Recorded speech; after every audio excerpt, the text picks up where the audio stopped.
Hey guys, and welcome back to the channel.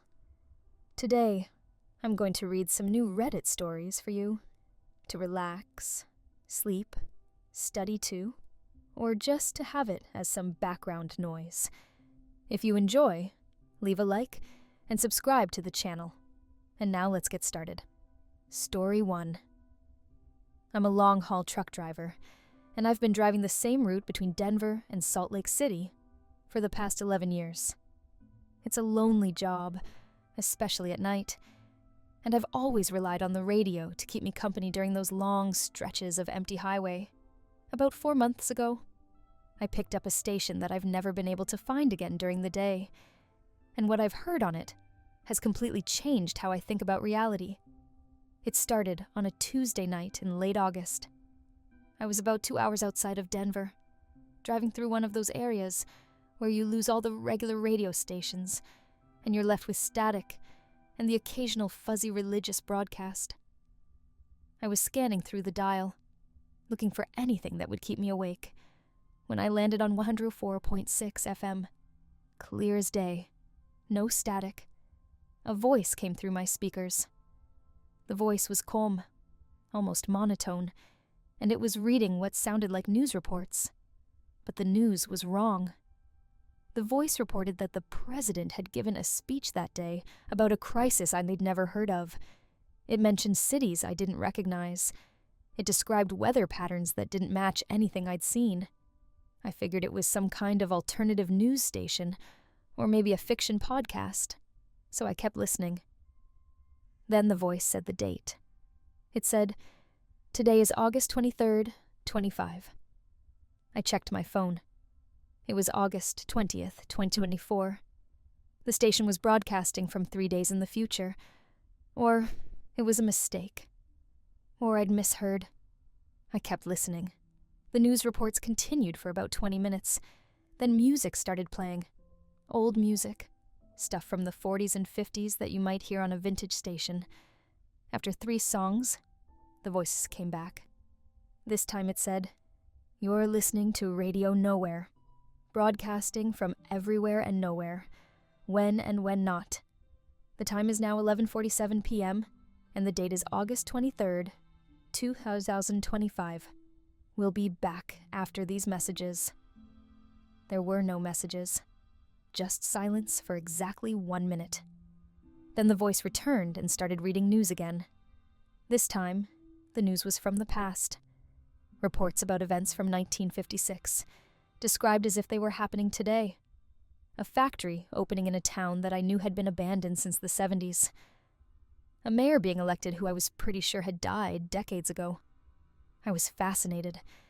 I stayed on the station for the next hour, listening as it alternated between news from different times.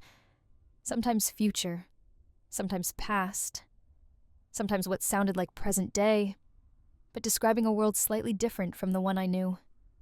Towns that existed in different locations, companies that had different names, small details that were just off enough to be noticeable.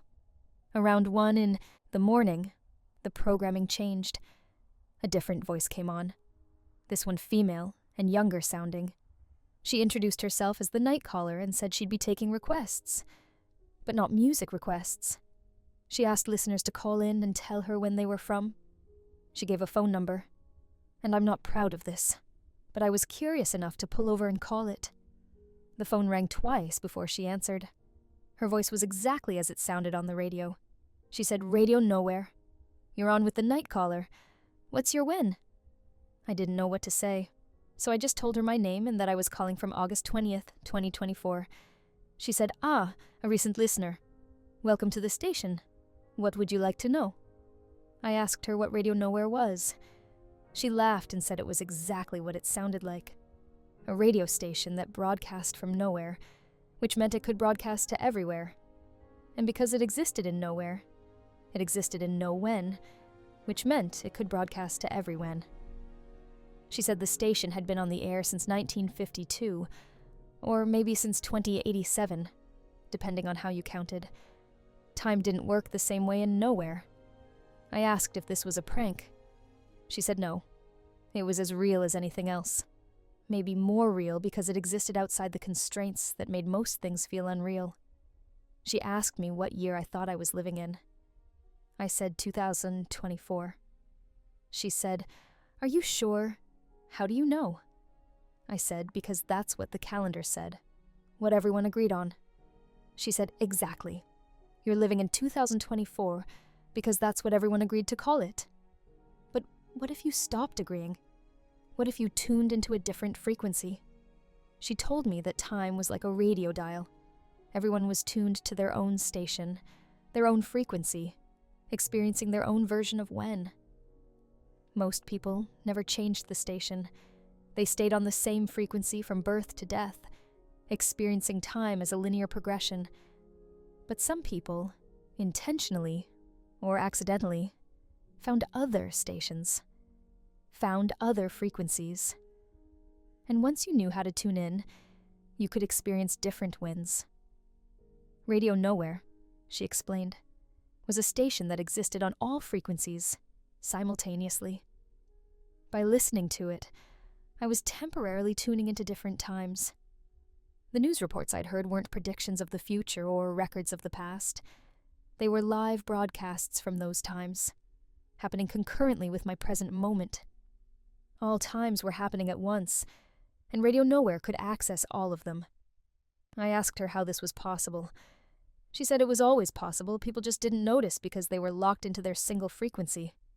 But in certain places, at certain times, the boundaries between frequencies became thin. Long stretches of empty highway at night were one of those places. The isolation, the darkness, the repetitive monotony of driving, it all contributed to loosening a person's grip on their designated frequency. She asked if I wanted to experience it more directly. I said yes. She told me to keep listening to the station and to pay attention to the road. She said I'd know what to do when the time came. Then she hung up. I got back on the highway and kept listening. The night caller was taking calls from other listeners now. A man called in from 1973, saying he was driving through Nevada and had picked up the station. A woman called from 2041, describing a world that sounded both familiar and alien. A teenager called from 1998, excited to have found what he thought was a secret station. The night caller talked to each of them, asking about their lives, their whens, what they'd noticed that was different. And slowly, I started to realize that all these people were on the same highway I was on. Different times, but the same road. The highway itself was the thin place, the location where frequencies overlapped. Around 2:30 in the morning, the night caller came back on and addressed me directly. She used my name even though I hadn't told her anything beyond it. She said, "You're approaching the junction now. You'll see a road on your right. It's not on any map, but it's always been there. If you want to see how deep the frequencies go, take that road." I looked ahead and saw exactly what she described. A road branching off to the right, unmarked, unpaved, heading off into darkness. I'd driven this route hundreds of times and had never noticed this road before. I slowed down, my rational mind screaming at me not to take an unknown road in the middle of nowhere at 3 in the morning. But my curiosity won. I turned onto the road. It was rough, barely more than a dirt track, and my truck bounced over the uneven surface. Radio Nowhere continued playing clearly, even though I should have lost the signal. The night caller's voice said, "Welcome to the Between. Watch the road. Watch the signs. Watch yourself." I drove for about 10 minutes, and the world started to change. Subtle at first. The shape of the landscape looked different. The moon was in a different position in the sky. Then less subtle. The road became paved, smooth asphalt that definitely hadn't been there a moment ago. Buildings appeared in the distance, lights from a town that shouldn't exist in this location. I kept driving, and I entered the town. It looked like a small highway town from the 1960s. Neon signs advertising motels and diners. Classic cars parked along the street. Everything had a slight fuzziness to it, like I was seeing it through a filter.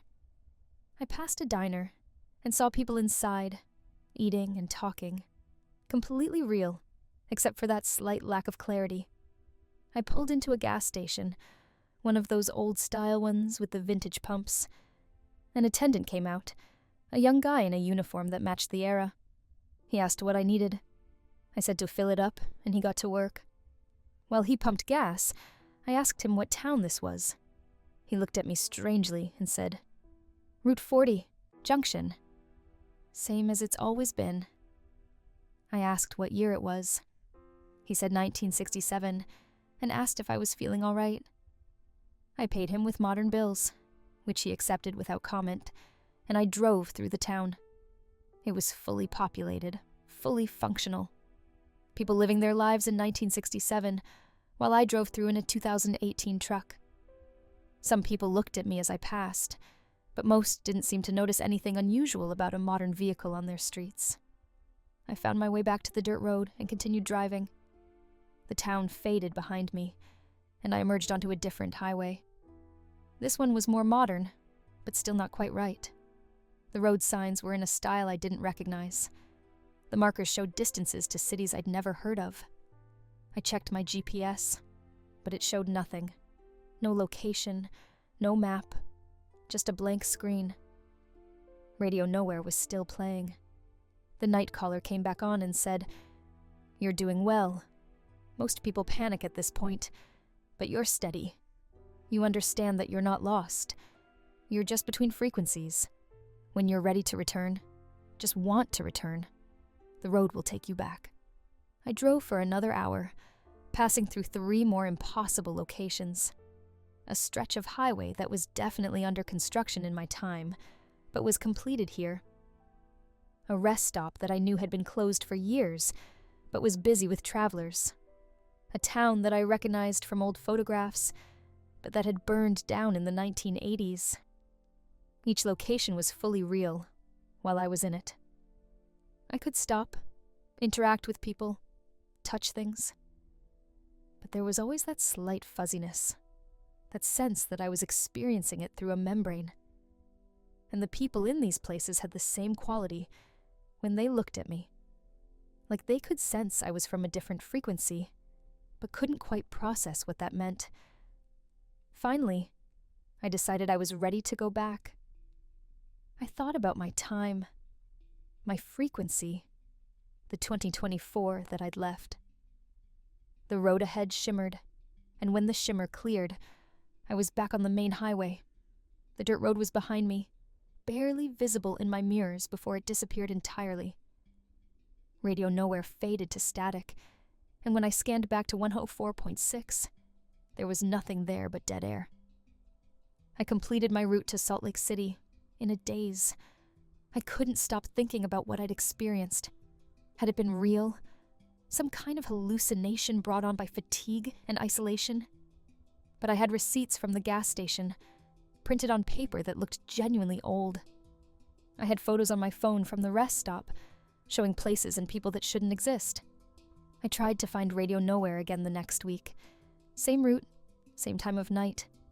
I scanned through every frequency on my radio for hours. Nothing. The station was gone, or I couldn't tune into it anymore. I looked for the dirt road that led to the between places. It wasn't there. Just unbroken highway stretching into the darkness.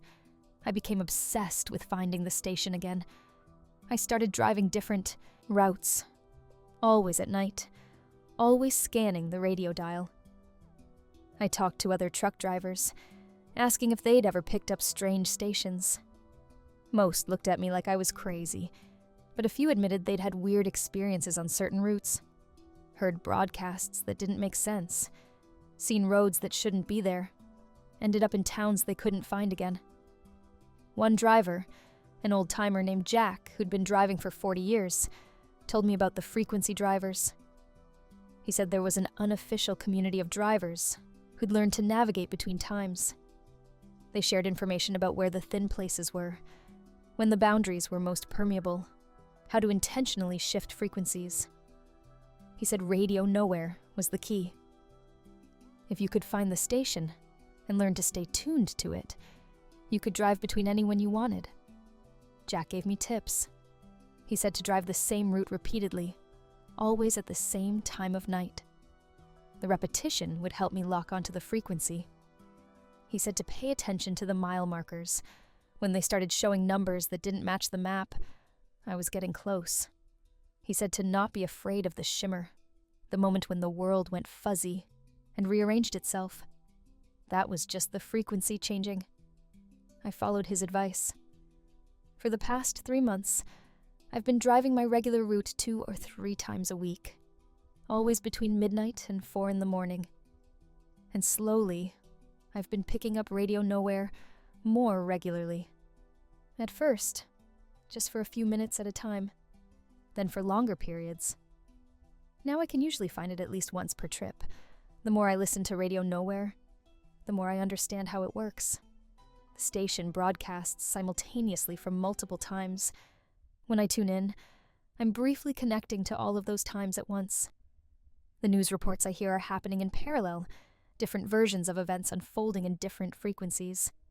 Some of them match my timeline closely, others diverge in small ways.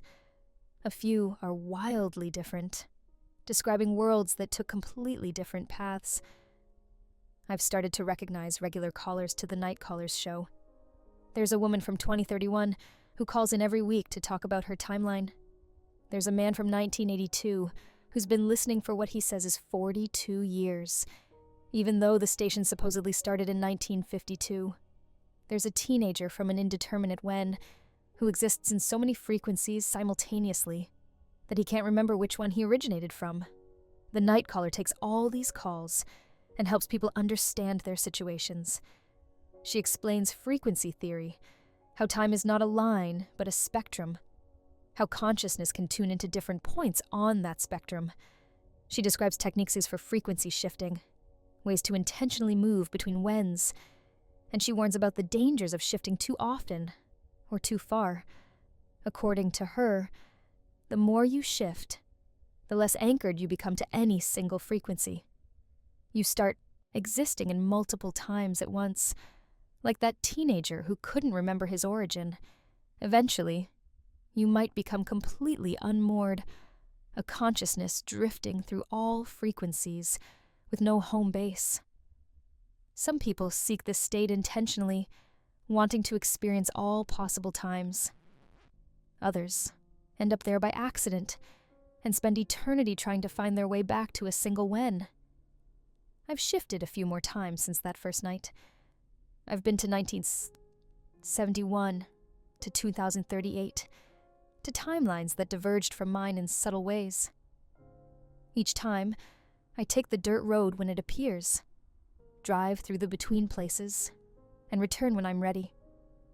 I've learned to navigate the shimmer, to stay calm when the world rearranges itself around me. But I'm careful not to shift too often. I can feel what the Night Caller warned about. Each time I shift, I feel slightly less connected to 2024. I'll be driving during the day, completely sober and awake, and I'll momentarily forget what year it is. I'll see cars on the road that don't exist yet, or that stopped being manufactured years ago. I'll hear news on regular radio stations about events that I don't remember happening. I'm starting to exist in multiple frequencies, even when I'm not actively shifting. It's subtle, but increasing. Last week, I stopped at a diner I've been going to for years. The waitress I've known for a decade looked at me like she'd never seen me before. I checked the bathroom mirror and saw my face flicker between different ages. For just a moment, I saw myself as I looked 10 years ago, then as I might look 20 years from now, then back to present day. I called Radio Nowhere that night, got through to the Night Caller, and told her what was happening. She said I was reaching a decision point. I could stop shifting now, re-anchor myself to 2024, and live the rest of my life in a single frequency. The memories of other times would fade, would become like dreams. Or I could keep shifting, accept becoming unmoored, and join the community of people who exist in all when simultaneously. I asked her what she recommended. She said it wasn't her place to recommend. This was the choice everyone who found Radio Nowhere eventually faced. Stay in one time, or exist in all times. Both had value. Both had costs.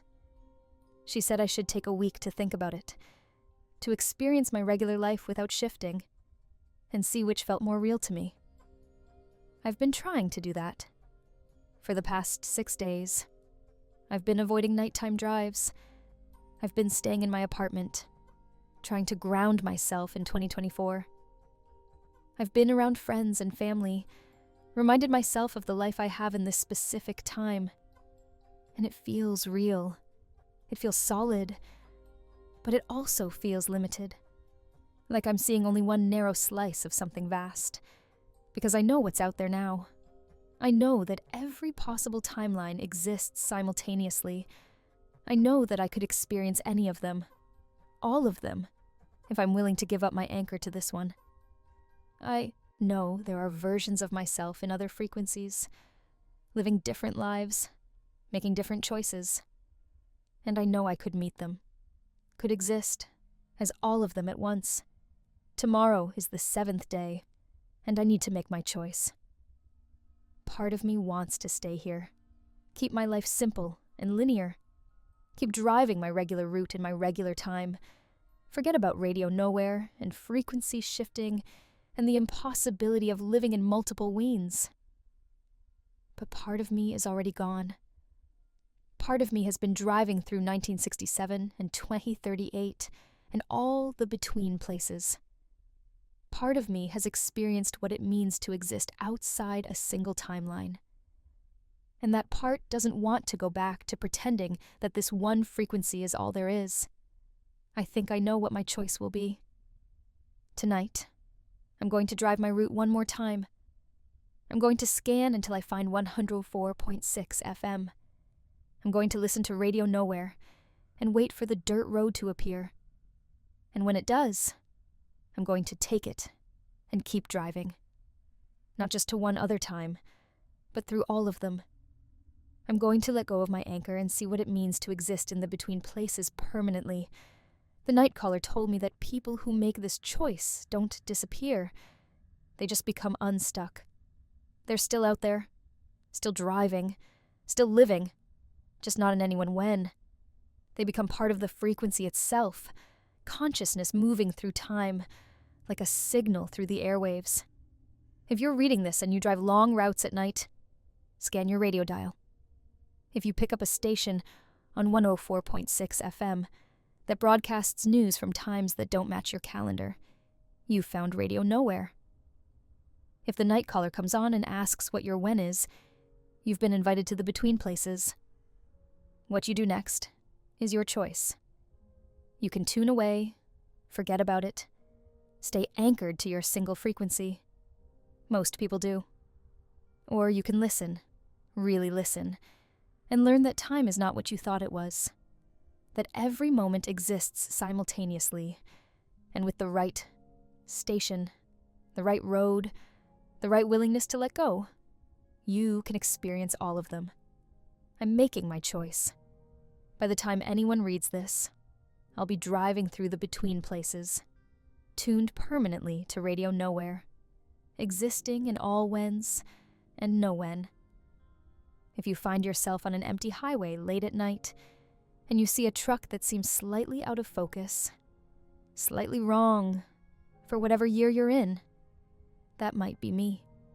Wave as I pass through your frequency, on my way to all the others. The radio's calling. The road is shimmering. Time is waiting. And I'm ready to drive into everywhere. Everywhen. Forever. Story 2. I'm still processing everything that happened over the past year, and I need to write it all down, because nobody believes me when I tell this story. I'm a 32-year-old woman who works as a paralegal in Seattle. I had a pretty normal, boring life until my great-aunt Millicent died and left me her entire estate, which turned out to be way more complicated and bizarre than anyone in my family could have imagined. Great-aunt Millicent was my grandmother's older sister. She was 91 when she died last year. I'd met her maybe 5 times in my entire life. She lived in a small town in Oregon and mostly kept to herself. My family described her as a quiet spinster who'd never married and lived a simple life, working as a librarian until she retired in the 80s. When she died, the family was surprised to learn she'd left a will. Even more surprised that she'd left everything to me specifically, not to her closer relatives, or split among family members. The lawyer contacted me and said I needed to come to Oregon to handle the estate. I took a week off work and drove down expecting to deal with a small house full of old lady stuff that I'd need to donate or sell. Maybe there'd be a few $1,000s to split up. Simple estate settlement. I met with the lawyer, a man named Richard Chen who'd handled Aunt Millicent's affairs for 30 years. He handed me a thick folder of documents and said I should probably sit down before reviewing them. The estate included her house in town, which was expected. What wasn't expected was the second property, a 120-acre ranch about an hour outside of town, with a main house, guest house, barn, stables, and several outbuildings. Fully paid off. Valued at over $2 million. I asked if there was a mistake. Why would a librarian who lived in a small house in town own a massive ranch? Richard said Aunt Millicent had purchased the ranch in 1976 with cash. She'd maintained both properties for 40 years. As far as he knew, she split her time between them. I was confused. Nobody in the family knew about a ranch. We all thought she just lived in the little house in town. Richard said she was very private about her personal life, and specifically requested that the ranch property not be discussed with family until after her death. He gave me keys to both properties, and said I should visit them to understand the full scope of the estate. He also mentioned that there were some items at the ranch that might be surprising, but that everything was legal and properly documented. I drove to the townhouse first. It was exactly what I expected. Small 2-bedroom house, dated furniture, lots of books, everything neat and organized. The kind of place a retired librarian would live. I spent a few hours going through drawers and closets, finding normal old lady things. Photo albums, paperwork, knitting supplies. Then I drove out to the ranch. The property was gorgeous. Rolling hills, forests, a river running through it. The main house was a beautiful log cabin-style home, much larger and nicer than the townhouse. It looked well maintained, despite my aunt being in her 90s. I used the key Richard had given me and walked inside. The interior was stunning. High ceilings, massive stone fireplace, expensive furniture, professional interior design. This wasn't a humble librarian's house. This was a wealthy person's luxury home. I walked through the rooms trying to make sense of it. The kitchen had high-end appliances. The bathrooms had marble counters and fancy fixtures. The master bedroom had a California king bed and a huge closet full of expensive clothes. Designer labels, evening gowns, furs. Nothing like the simple dresses I'd seen in the townhouse. I went into what appeared to be an office. Desk, filing cabinets, bookshelves. I started opening drawers looking for some explanation. That's when I found the first photograph. It was my aunt, probably in her 50s, standing next to a tall, handsome man at what looked like a fancy party. She was wearing a stunning dress and jewelry. She looked happy and glamorous. Nothing like the frumpy old lady I remembered. I kept looking and found more photos. Aunt Millicent at galas and fundraisers. Aunt Millicent on a yacht. Aunt Millicent at what appeared to be a Hollywood premiere, always dressed expensively, always with the same handsome man, or with groups of wealthy-looking people. I found albums full of these photos spanning from the 70s to the early 2000s. My aunt had lived an entire secret glamorous life that nobody in my family knew about. I sat down trying to process this. I pulled out my phone and called Richard. I asked him if he knew about this other life my aunt had been living. He said yes. He'd been aware. He'd been managing both sides of her affairs for decades. I asked who the man in the photos was. Richard paused, and then said that was Marcus Ashford. I asked if that name was supposed to mean something to me. He said I should probably Google him. I Googled Marcus Ashford and nearly dropped my phone. Marcus Ashford was a timber industry billionaire who'd made his fortune in Pacific Northwest, logging in the 60s and 70s. He'd died in 2003. He'd been married to someone named Eleanor Ashford, who died in 2001. They had no children. I called Richard back. I asked if my aunt had been having an affair with a married billionaire. Richard said it was complicated, and I should keep looking through the ranch house. There was a safe in the office with documents that would explain everything. He gave me the combination. I opened the safe and found stacks of documents. Property deeds, investment statements, legal agreements, and a letter addressed to me specifically. The letter was from Aunt Millicent.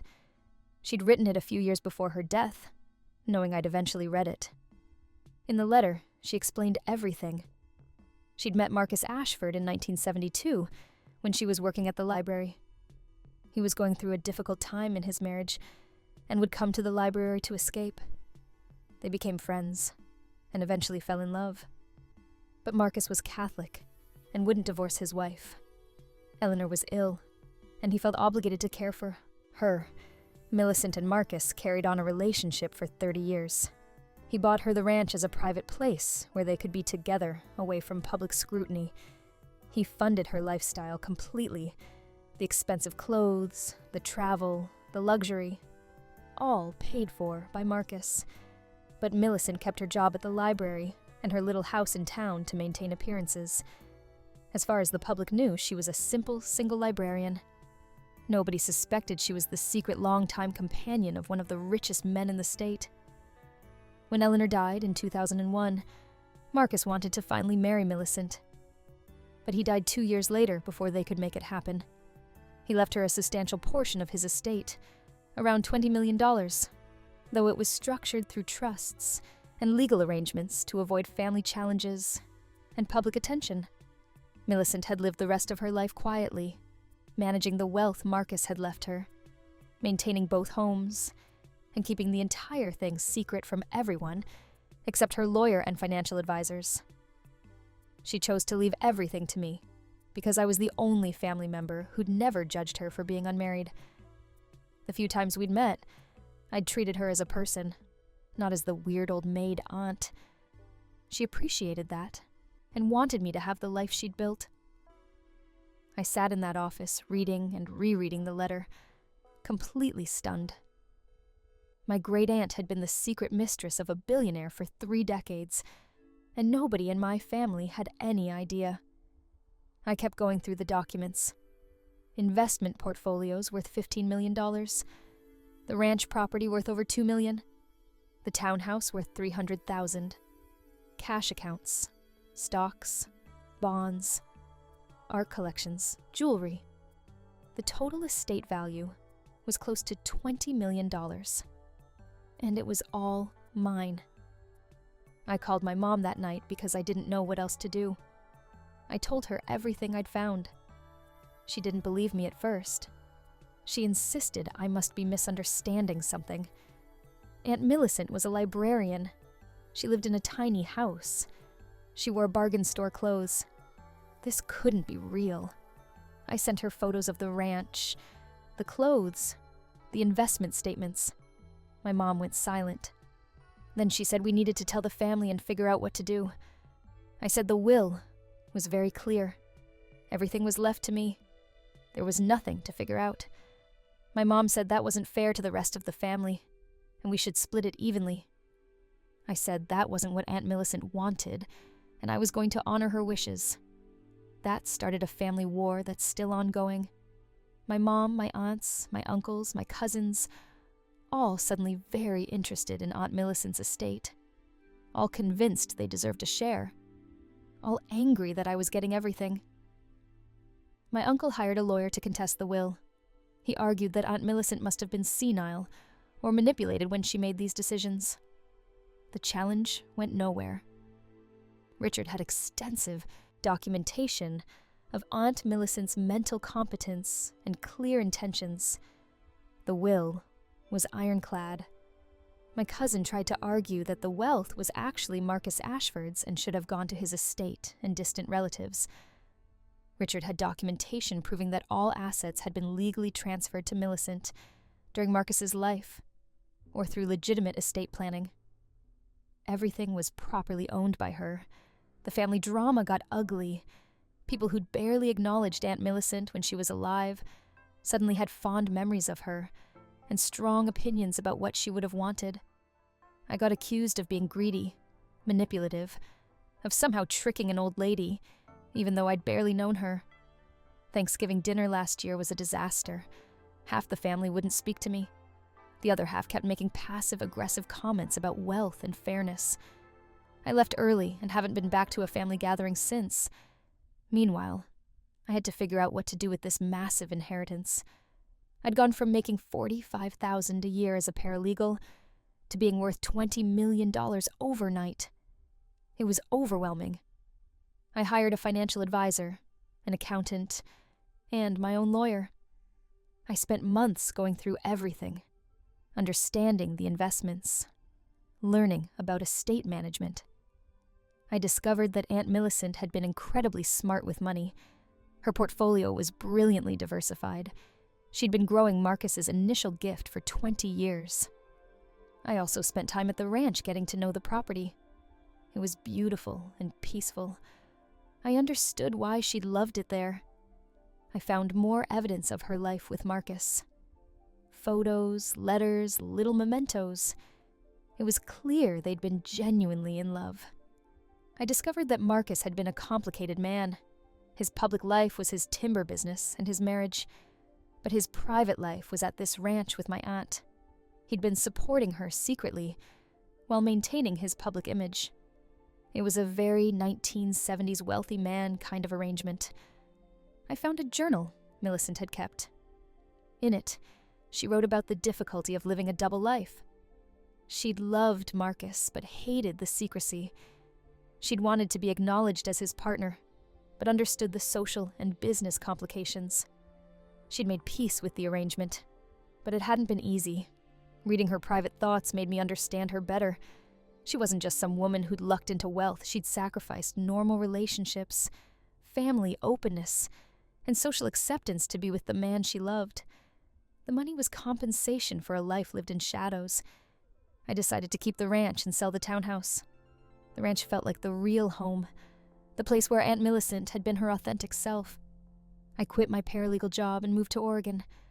I'd been wanting a change anyway, and inheriting $20 million seemed like a good enough reason to make a major life change. Living at the ranch was an adjustment. I'd always been a city person. Now I was in the middle of nowhere with 120 acres to manage. I hired a property manager to help with maintenance and upkeep. I started learning about land management and rural living.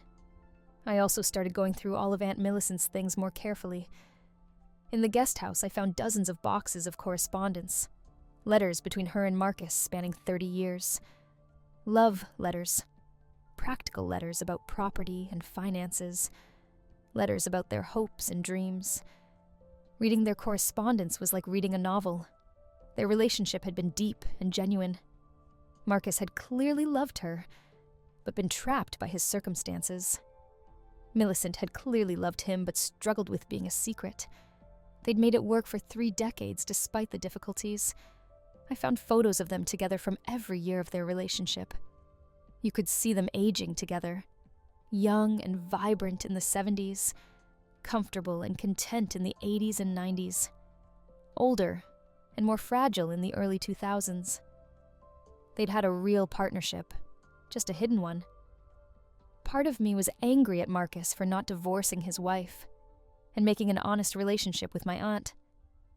But reading his letters, I understood it was complicated. Eleanor had been sick for years. Divorce would have devastated her and caused huge scandal that could have hurt his business. He'd been trapped between duty and love. Millicent had accepted the situation. She'd chosen to stay with him on his terms, rather than leave and find someone who could offer her a public relationship. That was her choice, and she'd seemed content with it based on her writings. I decided to write a book about their story. I had access to everything: letters, photos, journals, financial records documenting their lives. It was a fascinating true story about love, wealth, secrecy, and social constraints. I worked with a professional writer to turn all the material into a manuscript.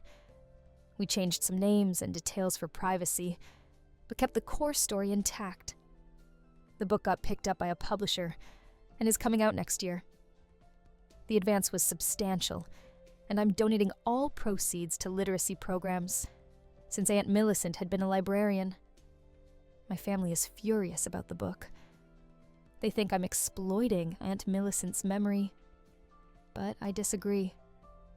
I'm telling her story, a story she clearly wanted told, based on how carefully she'd preserved everything. She'd lived in secrecy for decades. Now her truth could be known. I've also been working on turning the ranch into something meaningful. I'm establishing it as a retreat center for writers and artists. Millicent and Marcus had created this beautiful private sanctuary. I want to share it with creative people who need space and time to work. The retreat center will be nonprofit and scholarship-based. Artists who can't normally afford retreats will be able to apply for residencies. It feels like a good way to honor both Millicent's love of books and culture, and Marcus's wealth that made it all possible. I'm still estranged from most of my family. A few relatives have reached out to apologize and rebuild relationships. Most are still bitter about the inheritance. I've accepted that this situation permanently changed my family dynamics. My mom and I are slowly repairing our relationship. She's admitted she was wrong to push for splitting the inheritance. She understands now that Aunt Millicent's wishes were clear and should be respected. We have lunch once a month and don't talk about money. Some cousins will probably never forgive me. They genuinely believe I'm a villain who stole their inheritance. I can't change their minds, so I've stopped trying. I just focus on managing the estate responsibly and building something good with it. The craziest part of all this is how it changed my understanding of Aunt Millicent and of hidden lives in general. How many people are living completely different lives than what they show the world. How many secrets die with people because no one inherits the truth. Millicent showed up to family events as a frumpy old librarian in cheap clothes. Then she'd drive back to her ranch and put on designer gowns and manage a multi-million-dollar estate. She'd mastered living two completely separate lives. I think about the skill that must have taken, the compartmentalization, the constant carefulness to never let details slip, the loneliness of not being able to share your real life with family. She did that for 40 years. I'm also constantly amazed that she pulled it off. Nobody suspected anything. Family members who lived in the same small town for decades never questioned why she occasionally disappeared for days at a time, or how she afforded nice vacations on a librarian's salary. People see what they expect to see. Living at the ranch now, I sometimes feel her presence. Not in a ghost way, but in the sense of walking through spaces she'd created and loved. I'll sit in the library she'd built and imagine her reading there. I'll walk through the gardens she'd planted with Marcus and picture them together. I found a videotape in a closet last month. Home video from the late 90s showing Millicent and Marcus at the ranch. Just casual footage of them cooking dinner together, laughing, being a normal couple. It was surreal seeing her so different from how I remembered her. She was vibrant and funny, and clearly deeply happy. That video is my favorite possession from the estate. It shows who she really was when she didn't have to play the role of spinster librarian. It shows the life she actually lived, not the one the family thought she lived. I've been thinking about my own life a lot in context of Millicent's story. Am I living authentically? Am I being true to myself? Or am I performing some version of myself to meet others' expectations? Her story has inspired me to be more honest about who I am and what I want. I left my legal career. I left the city I'm pursuing creative projects. I'm building a life that feels meaningful to me, even if it doesn't make sense to others. The inheritance gave me financial freedom, but Millicent's story gave me something more valuable: permission to live unconventionally. Permission to prioritize my own happiness over family expectations. Permission to create a life that might not make sense to others, but makes perfect sense to me. I'm planning to write a memoir about this whole experience. Not just Millicent's story, but my journey of inheriting this complicated legacy and figuring out what to do with it. The family drama, the estate management, the personal transformation. All of it. Richard, Millicent's lawyer, has been incredibly helpful through everything. He's in his 70s now and considering retirement. He's shared stories about working with Millicent for 30 years. She'd apparently been very clear about wanting me to inherit everything years before she died. She'd updated her will specifically to leave it all to me when I was 25, after we'd had a nice conversation at a family wedding. That conversation had been maybe 15 minutes. We talked about books and my plans for law school. She'd asked thoughtful questions and actually listened to my answers. It was such a small interaction, but apparently it meant something to her. Enough to leave me everything. It makes me emotional thinking about it. How a simple kindness to an elderly relative changed my entire life. How paying attention to someone who most people overlooked led to this inheritance. I wish I could talk to her now. Ask her questions about Marcus, about her choices, about how she managed the double life so effectively. But all I have are her letters and journals, and the estate she left behind. The ranch is my home now. I wake up every morning in the house she shared with Marcus. I manage the land they'd loved. I'm building something new while honoring what they'd created. And I'm telling their story. The secret 40-year love affair between a small-town librarian and a billionaire timber baron. The double life that nobody suspected. The inheritance that revealed it all. My family will probably never fully forgive me for keeping the estate and writing about it publicly. But I believe I'm doing what Aunt Millicent wanted. She chose me to inherit her truth, along with her wealth. I'm trying to honor both. Last week, I scattered some of her ashes at her favorite spot on the ranch, a clearing overlooking the river where she and Marcus used to sit together. It felt like closing a circle. Her secret life is public now. Her estate is being used for good. Her story is being told. I'm 33 now. I have a life I never imagined. A ranch, wealth, projects I care about, freedom to pursue whatever interests me. All because an elderly aunt I barely knew saw something in me worth rewarding. Sometimes I still can't believe it's real. That the frumpy old lady at family gatherings was secretly a multi-millionaire with a fascinating hidden life. That she left me everything. That my life could change so dramatically from one inheritance. But it did happen, and I'm trying to make the most of it. Building the retreat center, writing the books, managing the estate responsibly, creating something meaningful from the fortune she left me. Aunt Millicent lived 2 lives for 40 years. Now I'm living the life she made possible for me. A life she couldn't have when she was young. A life of freedom, authenticity, and possibility. That's the real inheritance. Not just the money, but the permission to live boldly, to make unconventional choices, to build something that matters.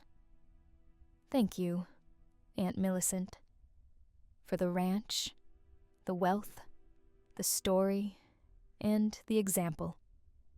You lived an extraordinary secret life. Now I get to live an extraordinary open one because of the foundation you built.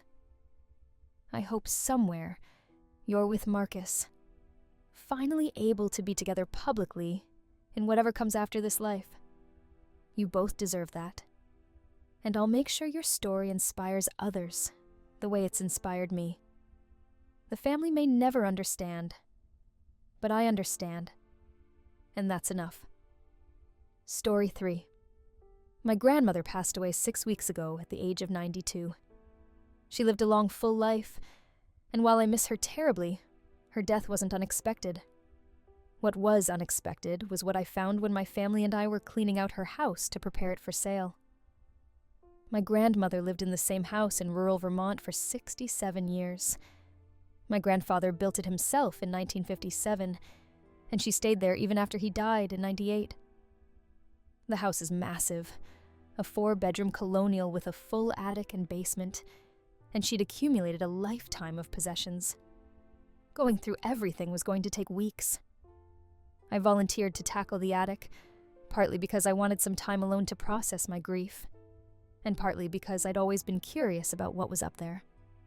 As a kid, I'd asked to explore the attic countless times, but my grandmother had always refused. She said it was just old junk, nothing interesting, and too dangerous for children with all the exposed nails and unstable floorboards. The attic was accessed by a pull-down ladder in the upstairs hallway.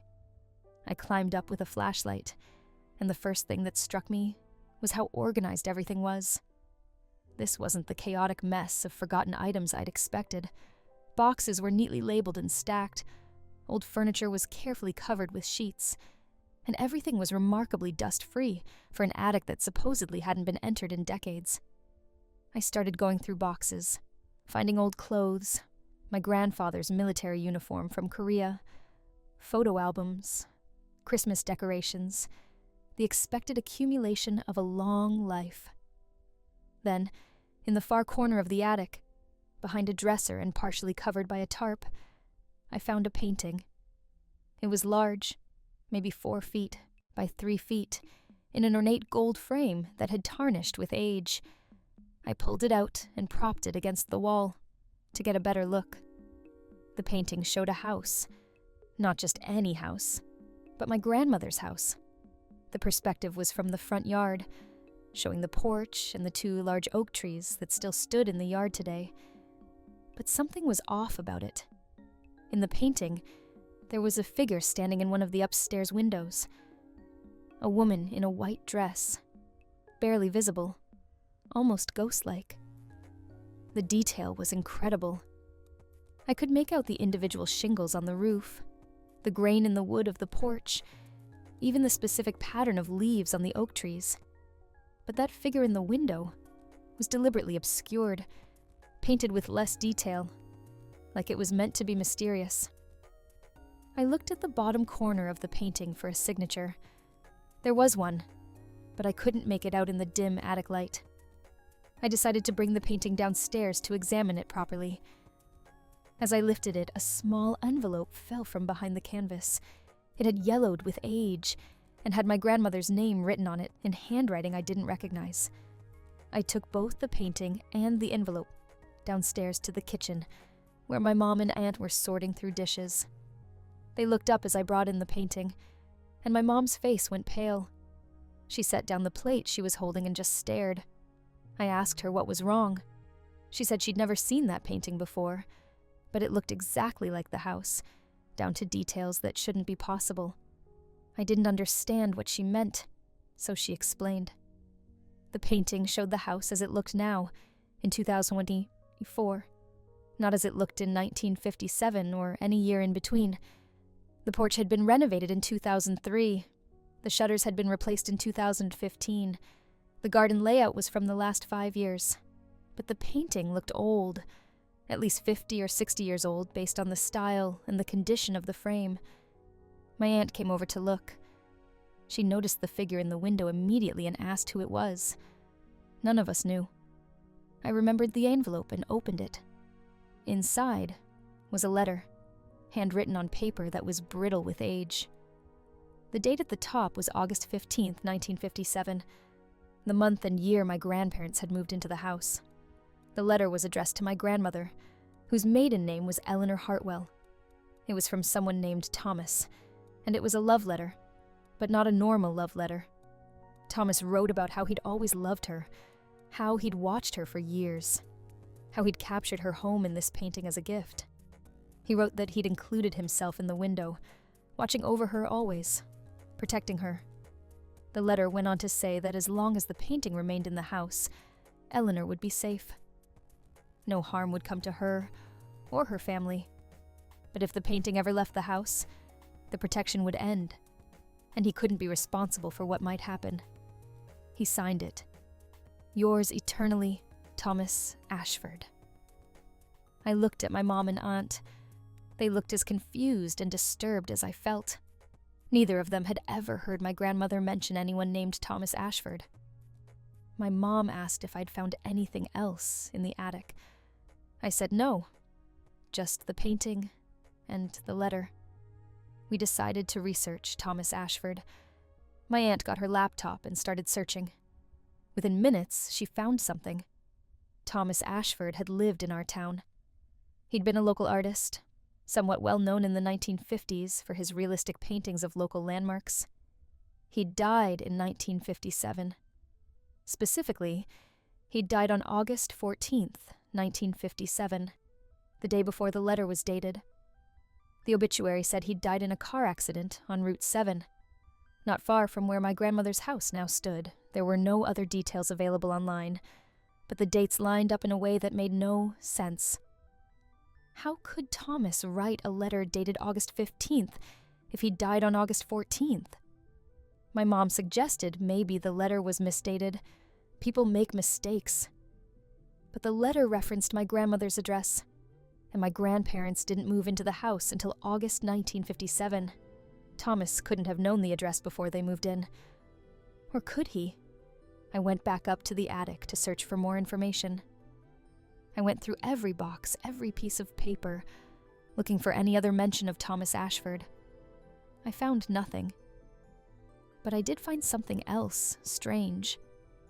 There were photo albums covering every year of my grandmother's life in this house, from 1957 to 2024. Thousands of photos. And I started noticing something. In random photos, maybe one in every 20 or 30, there was an anomaly. A blur in a window, a shadow that didn't match any object, a reflection that showed something that wasn't there.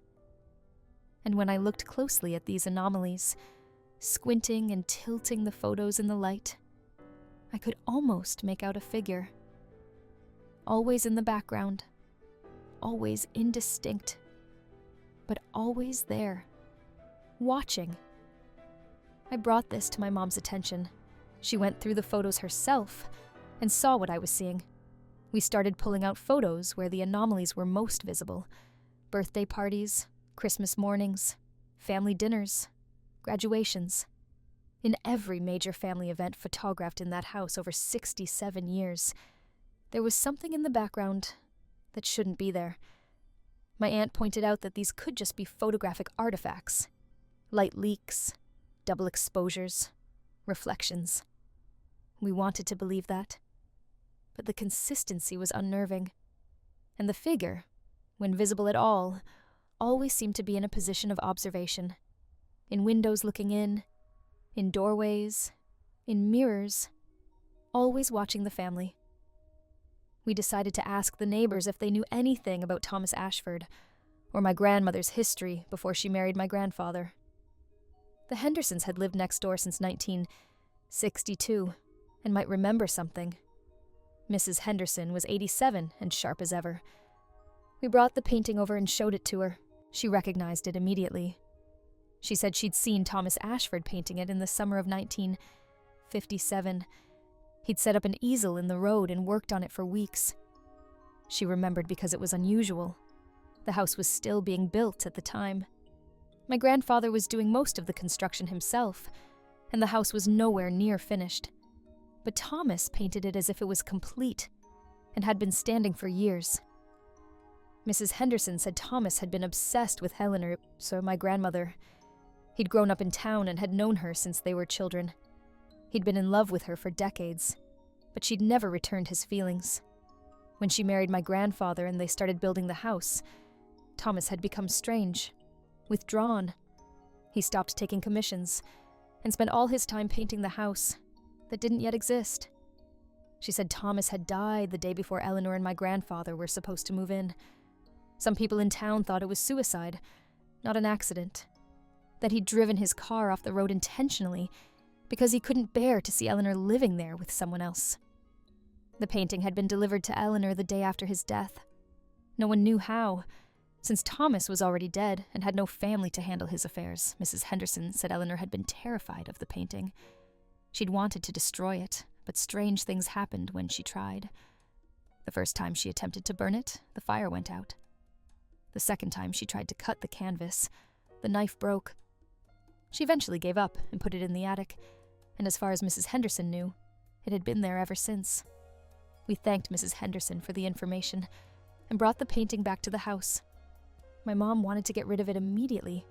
Sell it, donate it, burn it, whatever it took to get it out of the house. But my aunt pointed out what the letter had said. The protection only lasted while the painting remained in the house. I asked what they thought the letter meant by protection. My mom said my grandmother had lived to 92 in perfect mental health. She'd never had any serious accidents, never been robbed, never experienced any tragedy beyond the normal loss of my grandfather to old age. For 67 years in that house, she'd been remarkably safe. My aunt mentioned something I'd never thought about. Our family had been lucky. No early deaths, no serious illnesses, no accidents. 3 generations of our family had lived in or regularly visited that house, and we'd all been unusually fortunate. Could that be the protection the letter mentioned? We decided to research the painting itself. My aunt took high-resolution photos of it and posted them on art forums, asking for information about the artist and the technique. Within a day, we had responses from several art historians. They all said the same thing. The painting was definitely in Thomas Ashford's style, but it was painted with techniques that didn't exist.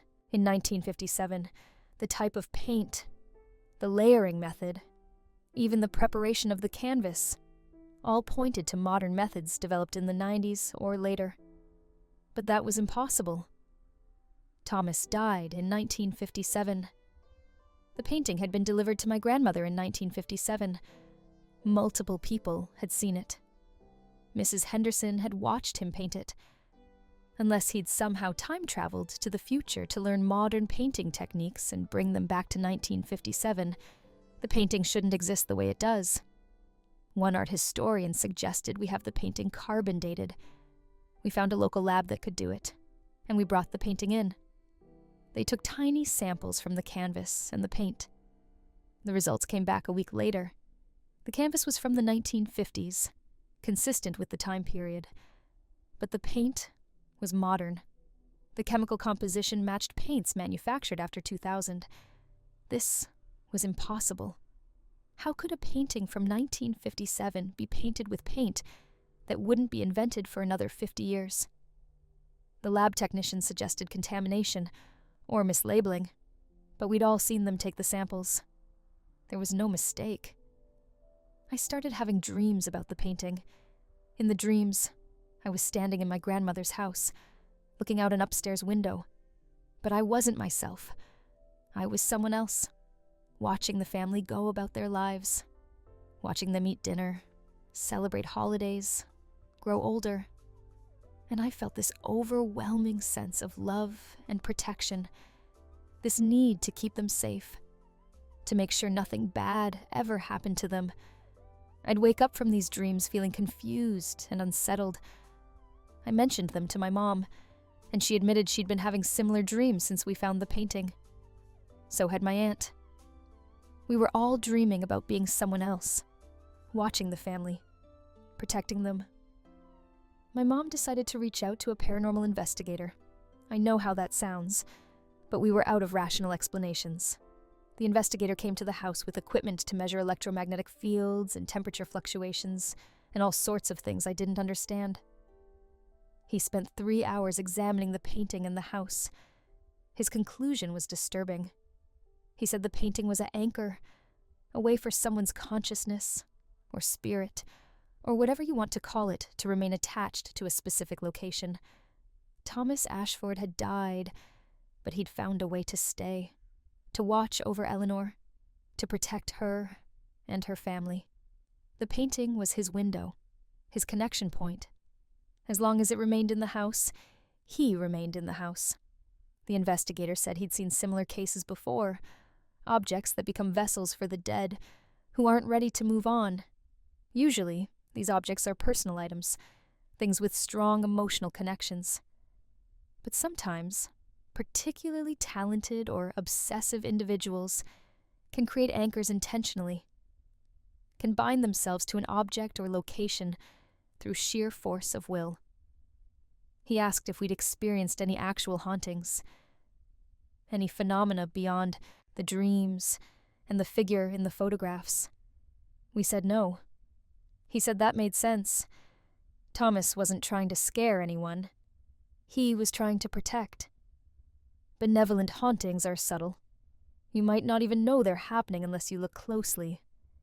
The investigator recommended we keep the painting in the house, but move it somewhere more respectful than the attic. He said that after 67 years of protection, we owed Thomas that much, and he warned us that removing the painting might be dangerous, not because Thomas would become malevolent, but because the protection would end. Whatever luck or safety our family had enjoyed might disappear with the painting. We talked for hours about what to do. My mom was still uncomfortable with the idea of keeping a haunted painting. My aunt thought we should honor Thomas's devotion, even if it was obsessive and strange. I was somewhere in the middle, fascinated by the mystery, but unnerved by the implications. Finally, we decided on a compromise. We'd keep the painting, but we'd move it to a place of honor in the living room. We'd acknowledge Thomas's presence and his protection, but we'd also research ways to help him move on, to release him from his self-imposed duty, if that was possible. We hung the painting above the fireplace in the living room. As we did, I swear, I felt something shift in the house. A sense of relief, maybe, or gratitude. The air felt lighter, less heavy with secrets. That night, I stayed alone in the house. The rest of my family had gone to a hotel, but I wanted to see if anything would happen. I sat in the living room with the painting and I spoke out loud. I thanked Thomas for watching over my grandmother, for keeping our family safe. I told him that we knew he was there, and we were grateful. I didn't expect a response, but I got one. Not in words, but in feeling. A wave of emotion so strong it brought tears to my eyes. Love, loneliness, satisfaction, sadness, all mixed together. I felt Thomas's presence more clearly than I'd felt anything in my life. He was there, in that painting, had been there for 67 years, watching and protecting because he'd loved Eleanor too much to ever leave her. I asked him if he wanted to move on, if he was ready to rest. The feeling I got back was complicated. He was tired. Yes. He'd been watching for so long. But he was also afraid. Afraid that without him, something bad would happen to the family. Afraid that his death, his sacrifice, would have been meaningless if he abandoned his post. I promised him that we'd be okay. That he'd done enough. That 67 years of protection was more than anyone could ask. That Eleanor had lived a full, happy life, in part because of him. And now it was time for him to find peace. I don't know if he believed me, but I felt something release, like a held breath, finally exhaled. The painting seemed different after that. The figure in the window was less distinct, more faded. Not gone, but receding. Over the next few days, we noticed changes. The house felt different. More like just a house. Lonely, less like a place with a presence. The dreams stopped. The sense of being watched faded. When we looked at old photographs, the anomalies were still there, but they seemed less intentional, more like actual photographic artifacts. We had the painting appraised by someone who specialized in outsider art and pieces with unusual histories. They valued it at nearly $50,000. both for Thomas Ashford's artistic merit and for the strange story attached to it. But we decided not to sell it.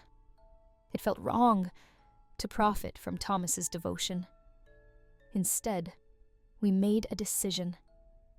We'd keep the house rather than selling it. One of my cousins, who's been looking for a place to live, will move in and maintain it. And the painting will stay in the living room, a memorial to a man who loved so deeply that he couldn't leave, even in death.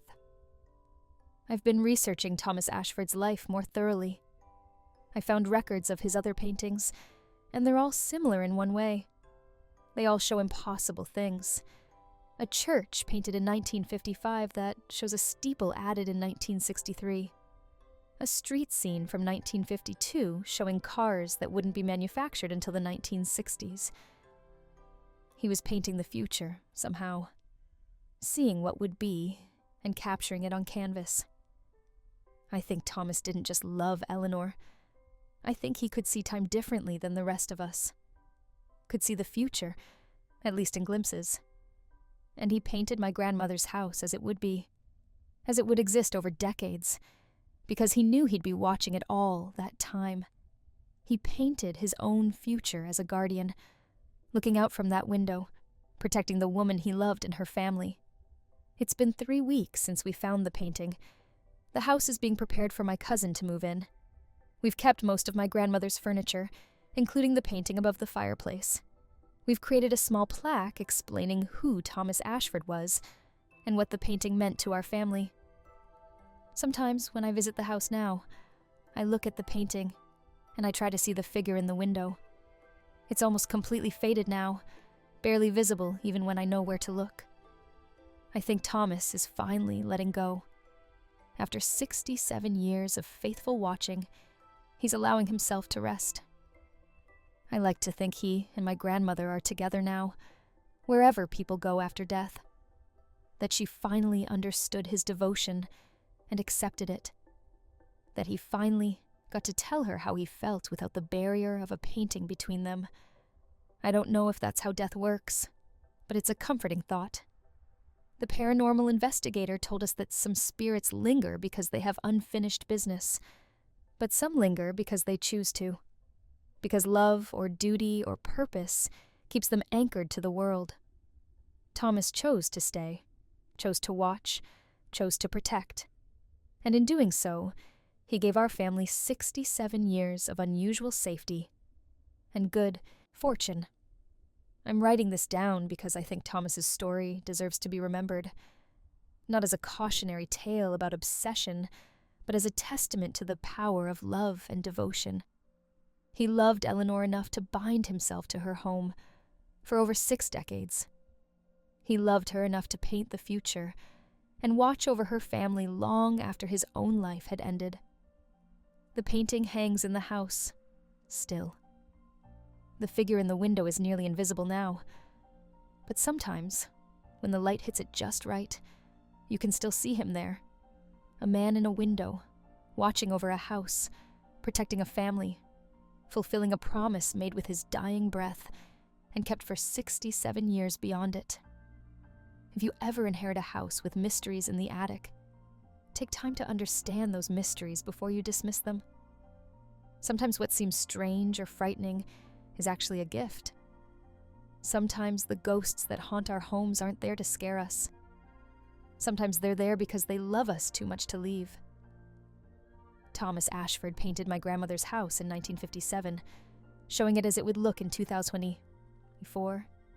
He died and somehow stayed, watching through the window of his own painting, protecting the woman he loved and everyone she loved. And now, finally, after 6 decades of faithful service, he's at rest. The painting remains, a beautiful mystery, an impossible object, a testament to love that transcended death itself. And our family remains grateful to the artist who loved Eleanor Hartwell enough to spend eternity making sure she was safe. Story 4. So this happened about 8 months ago, and my life has been absolutely insane ever since. I'm a 26-year-old software developer working for a mid-sized tech company in Seattle. Pretty normal life, decent salary, nothing crazy. Or at least, it was normal until I made the single biggest typo of my entire existence. I was working late one Friday night, trying to finish up some automated testing scripts before the weekend. I had been awake for probably 20 hours straight, fueled entirely by energy drinks and cold pizza. My brain was basically mush at this point. I was setting up an automated system to test our company's payment processing platform. The idea was to run thousands of microtransactions through the system to stress test it and make sure everything could handle high volume. Here's where I screwed up. I was supposed to set the test transaction amount to $0.01. 1 cent. I would run 10,000 test transactions of 1 cent each to see if the system could process them smoothly. Except, in my sleep-deprived state, I typed $100,000 instead of $0.01. And I didn't just run 10,000 transactions. I ran them in a loop and forgot to set the loop termination properly. I hit execute on the script at around 11 p.m. and then passed out face first on my desk. I woke up at 6 a.m. to my phone absolutely exploding with notifications. Text messages, emails, calls from numbers I didn't recognize. Everything. My boss was calling me. The CEO was calling me. Our company's legal team was calling me. I was completely confused and still half asleep. That's when I checked my bank account and nearly had a heart attack. My checking account that normally had about $3,000 in it now had over $47 million. $47 million. I literally screamed out loud in the empty office and dropped my phone. Turns out my script had run all night long. It had processed over 470 transactions of $100,000 each directly into my personal bank account before our fraud detection system finally caught it and shut everything down. But here's the really crazy part. Because of how our payment system worked, and the fact that this was happening during a system test, the money had actually come from our company's corporate reserve account that was used for testing payment flows. Real money. In a real bank account. My real bank account. I immediately called my boss and tried to explain what happened. I was freaking out, apologizing profusely, saying it was an accident, and offering to transfer everything back immediately. But this is where things got legally complicated. Our company's lawyers got involved, and they explained that because of how the transactions were processed and some weird banking regulations, they couldn't just reverse them. The money had been properly transferred through legitimate banking channels. Each transaction had been logged and processed as a standard payment. They told me they would need to work with the bank and possibly get legal proceedings started to recover the funds. They said it could take weeks or months. In the meantime, the money was just sitting in my account. They very sternly told me not to touch a single cent of it, or I could face serious legal consequences.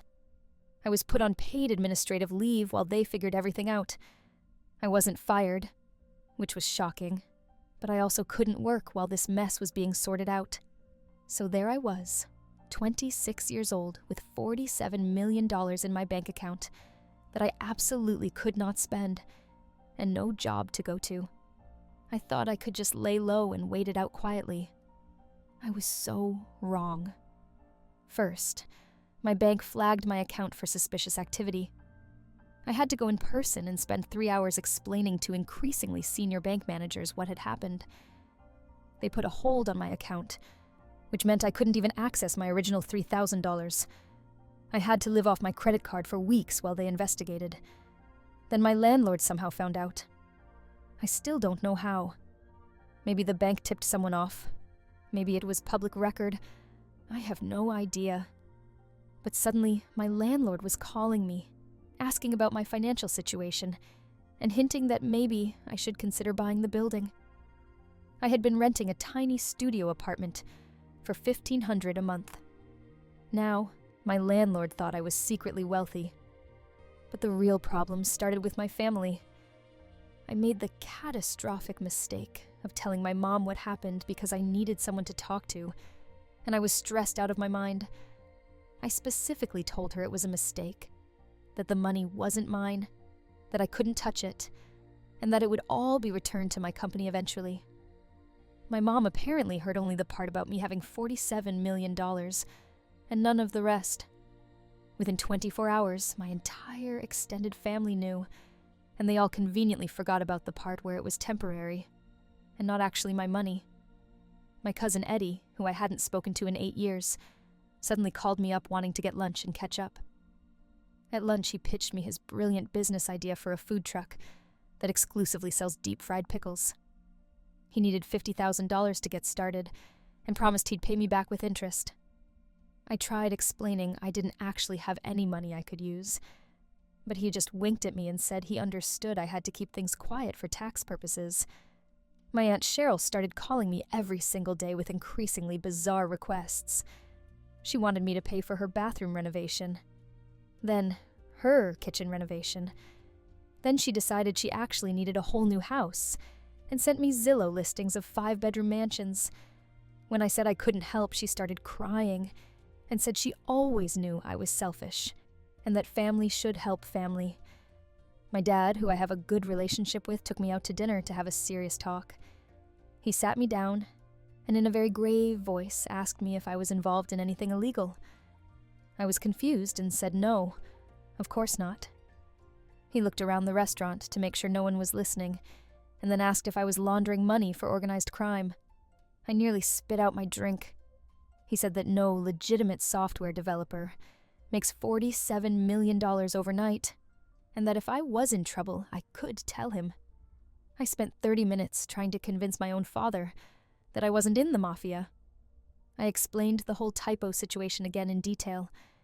He nodded along, but I could tell he didn't fully believe me. As we left, he hugged me tight and whispered that he loved me no matter what, and that if I ever needed to disappear, he knew a guy with a cabin in Montana. I went home and questioned my entire life. My brother started treating me differently too. He's older than me by 4 years, and has always been the successful one. He's a doctor, married, 2 kids, nice house in the suburbs. The golden child. Suddenly, he was acting weird around me, kind of distant and resentful. Eventually, he admitted he was upset that I had become more successful than him. I tried to explain again that I wasn't successful and had in fact nearly ruined my career with a stupid mistake, but he just said I was being modest. The absolute worst was my grandmother. Sweet old lady, usually very kind and reasonable. She called me up one day sobbing hysterically. I rushed over to her house, thinking something terrible had happened. She sat me down and told me she had been praying about my situation. Then she said she had a vision from God that I was supposed to donate $10 million to her church to build a new community center. She said God had specifically told her the exact amount, and that if I didn't do it, I would be going against divine will. I didn't even know what to say to that. I tried to gently explain that I didn't have any money to donate to anyone. She got angry and said I was turning my back on God and on her. She hasn't spoken to me since. My mom is mad at me now because I upset Grandma. Meanwhile, at work, everything was getting more complicated. The legal team discovered that because of the specific way our payment system was set up and some loophole in our corporate structure, they might not actually be able to force me to return the money through legal means. They could potentially sue me, but it would be expensive and time-consuming, and they might not win. So, they offered me a deal. They would drop the whole thing and let me keep $2 million as a settlement if I signed an NDA and returned the rest immediately. $2 million. Life-changing money. Money that was honestly kind of fair, given that this was partly their fault for having such a flawed system. I seriously considered it. I mean, who wouldn't? $2 million would set me up for life. I could pay off all my debts, buy a house, invest the rest, never worry about money again. But I would also have to sign away any right to talk about what happened, and I would probably be fired, or at least never promoted. I was leaning toward taking the deal when things got even weirder. A local news reporter somehow got wind of the story. I still don't know who leaked it. Suddenly, I had a journalist calling me, asking for an interview about the programmer who accidentally became a millionaire. I hung up immediately, but the damage was done. The story ran on the local news that evening. They didn't use my full name, but they had enough details that anyone who knew me could figure it out. The story framed it as a feel-good piece about a lucky guy who found a loophole and struck it rich. They completely misrepresented what actually happened. Now strangers were recognizing me at the grocery store and congratulating me. My social media exploded. I had to make everything private because I was getting hundreds of messages from people I barely knew. Old high school acquaintances asking for loans. People pitching investment opportunities. Someone offered to sell me a timeshare in Florida. Multiple people asked me to be their sugar daddy, which was both flattering and deeply uncomfortable. The worst message was from my ex-girlfriend from college. We dated for 2 years and broke up 5 years ago. It wasn't a bad breakup. We just drifted apart. I hadn't heard from her since. She sent me a long message about how she had been thinking about me a lot lately, and realized she made a mistake letting me go. She wanted to meet up for coffee and see if we could reconnect. The message was dated the same day the news story ran. The timing was not subtle. My current dating life completely fell apart too. I had been seeing someone casually for a few months. Nice girl, worked as a teacher, very down to earth. I really liked her. When all this started, I was honest with her about the situation. I explained it was temporary, and the money wasn't really mine. She said she understood, and that it didn't change anything between us. But as time went on and the money was still in my account, she started acting differently. She made little comments about expensive restaurants that we could go to, or trips we could take. She started dressing up more when we went out, like she was expecting me to take her somewhere fancy. When I suggested we just stay in and watch a movie, she seemed disappointed. The final straw was when she sent me a link to engagement rings and said she was just browsing and wondered what I thought. We had been dating for 3 months. 3 months. I broke things off after that. She called me a jerk and said I was going to end up alone because I was too cheap to treat a woman right. That stung. Through all of this, the money was still just sitting in my account. Frozen, but visible. I could log into my banking app and see this absolutely ridiculous number staring back at me. It was torture. Like having a birthday cake you're not allowed to eat sitting in front of you for months. The company kept going back and forth on what to do. Some executives wanted to sue me. Others thought it would be bad publicity. The legal team was still trying to figure out if they even could sue successfully. Meanwhile, I was in limbo. Still on paid leave, but unable to move on with my life. 6 months after the initial incident, they finally came to a resolution. The company decided it wasn't worth the legal battle and the potential publicity nightmare. They offered me a revised deal. I would return all but $1 million. I would sign an NDA.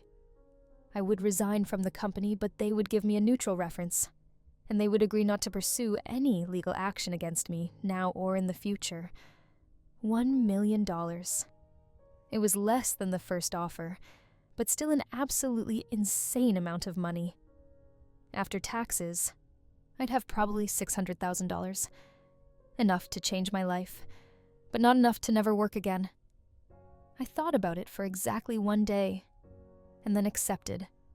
The money transfer happened last month.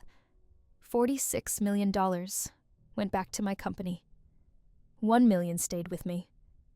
After taxes and paying off my student loans and credit card debt, I have about $570,000 in investments right now. Here's the thing. Nobody tells you about suddenly having money. Everyone treats you differently And it doesn't matter how much you try to explain the situation. My family still thinks I'm secretly rich and hiding money from them. My dad still occasionally makes worried comments about me staying safe, and I think he genuinely believes I'm involved in something shady. I had to change my phone number because I was getting so many calls from people asking for money. I deleted all my social media except Reddit, because this account is anonymous. I moved to a different apartment without telling most people my new address, because I was worried about people showing up. The money is invested conservatively, and I'm trying to pretend it doesn't exist. I got a new job at a different tech company. Nobody there knows about any of this. I'm just a normal developer again, making a normal salary. The money is sitting in index funds earning returns, and I'm trying to live my regular life. But here's what keeps me up at night. I keep thinking about the path not taken. What if I had tried to keep all of it? What if I had fought the company in court? Some lawyer friends told me I might have actually won, given the circumstances. I could potentially be sitting on tens of millions of dollars right now, instead of $500,000. And yeah, $500,000 is life-changing money. I'm incredibly fortunate and grateful, but there's this tiny voice in my head that wonders what if? What if I had been bolder? What if I had taken the risk? At the same time, I know I did the right thing. The money wasn't really mine. It was a mistake. Keeping it all would have been ethically questionable at best, and the legal battle would have been hell. The stress alone probably would have killed me. So now I'm just a regular guy with a secret nest egg that nobody can know about. I still eat ramen for lunch. I still take the bus to work. I'm still careful with money. But I sleep a little easier, knowing that if something goes wrong, I have a safety net. My mom still occasionally hints that I should help out family members more. I've started giving small gifts here and there, a few $100s for birthdays or holidays, but nothing that would reveal the full extent of what I have. My dad still looks at me with slight suspicion, sometimes like he's waiting for me to slip up and reveal my secret criminal empire. And sometimes, late at night, I log into my investment account and just stare at the number. $570,000. Money I never should have had. Money that came from the stupidest typo in the history of software development. Money that turned my entire life upside down and showed me who people really are when they think you're rich. Would I do it again if I could go back? Honestly, I don't know. The money is great, but the chaos was awful. Then again, I'm financially secure for the first time in my life, and that peace of mind is priceless. I just wish my family would stop asking me to invest in their pyramid schemes. Oh, and I almost forgot to mention the absolutely bizarre thing that happened 3 weeks ago. Remember how I said I changed my phone number and moved apartments? Well, apparently, that wasn't enough to stay under the radar. I was at a coffee shop near my new place, just working on my laptop and minding my own business, when this guy in an expensive suit sat down across from me. I didn't invite him. He just sat down like we were old friends. He introduced himself as Marcus and said he was a financial advisor who specialized in helping people who had come into sudden wealth. My first thought was that this was some kind of scam. I told him I think he had the wrong person. He smiled and slid a folder across the table. Inside was a printout of the news article about me from months ago, along with some other documents that had details about the settlement that should have been confidential. I was completely freaked out. Marcus said he had connections and heard about people like me all the time. He said he could help me properly invest my money and potentially turn my $500,000 into $5 million within a few years. He had a very smooth sales pitch about offshore accounts and tax havens and investment opportunities that weren't available to regular people. I told him I wasn't interested and tried to leave. He grabbed my arm, not aggressively but firmly, and said I should really reconsider. He said people who come into money suddenly often make poor decisions and end up broke within a year. He was just trying to help me avoid that fate. I pulled my arm away and told him if he didn't leave me alone, I would call the police. He held up his hands apologetically and said he didn't mean to make me uncomfortable. Then he left his business card on the table and walked out. I threw the card away immediately, but the whole encounter left me shaken. I started wondering how many other people knew about my situation. How many people were tracking me, or watching me, or trying to figure out how to get a piece of my money. It made me paranoid in a way I had never been before. I also started noticing weird things at my new apartment. Small things that could be coincidence but felt off. Like my mail would be slightly disturbed when I got home. Or I'd hear footsteps in the hallway outside my door at odd hours. One time, I could have sworn someone had been in my apartment while I was at work, because a chair was moved slightly. I installed a security camera in my apartment after that. Nothing suspicious ever showed up on the footage, but it made me feel better to have it there. I also started varying my routines, taking different routes to work, going to different grocery stores, that kind of thing. Maybe I was being paranoid, but better safe than sorry. The tax situation has been a nightmare too. I had to hire an accountant to help me navigate everything. Turned out I owed way more in taxes than I initially thought. After all the taxes and fees and accountant costs, my actual take-home was closer to $450,000. Still life-changing, but less impressive when you break it down. The accountant also strongly advised me to not make any large purchases for at least a year. Let it sit and grow, and make a solid plan first. So, that's what I've been doing. Same small apartment, same cheap lifestyle, same boring routine. The only difference is I sleep slightly better, knowing I have a safety net. Although the paranoia sometimes cancels that out. I did make one small change, though. I've started taking therapy. The whole experience messed me up mentally. The stress, the family drama, the feeling of being watched, all of it took a toll. My therapist has been helpful. Speaking of family, the drama hasn't died down. My cousin Eddie actually started his deep-fried pickle food truck without my investment, and it's doing pretty well. But instead of being happy, he's resentful that I didn't believe in him. He brings it up at every family gathering. My Aunt Cheryl is still not speaking to me. She took out a home equity loan for her renovations, and is now struggling with payments. Somehow this is my fault too. The weirdest update is with my dad. About 2 months ago, he confessed something to me over beers. Apparently, back in the 70s he was involved in some minor drug dealing. Nothing major, just selling weed to college kids. He got out when things got dangerous. He said the reason he was so suspicious of my sudden wealth was because it reminded him of his own past. He was projecting his own experience onto me. He apologized and said he was proud of me for handling everything ethically. That conversation actually brought us closer together. My brother is still weird around me, though. His wife makes comments about how I'm set for life while they're struggling.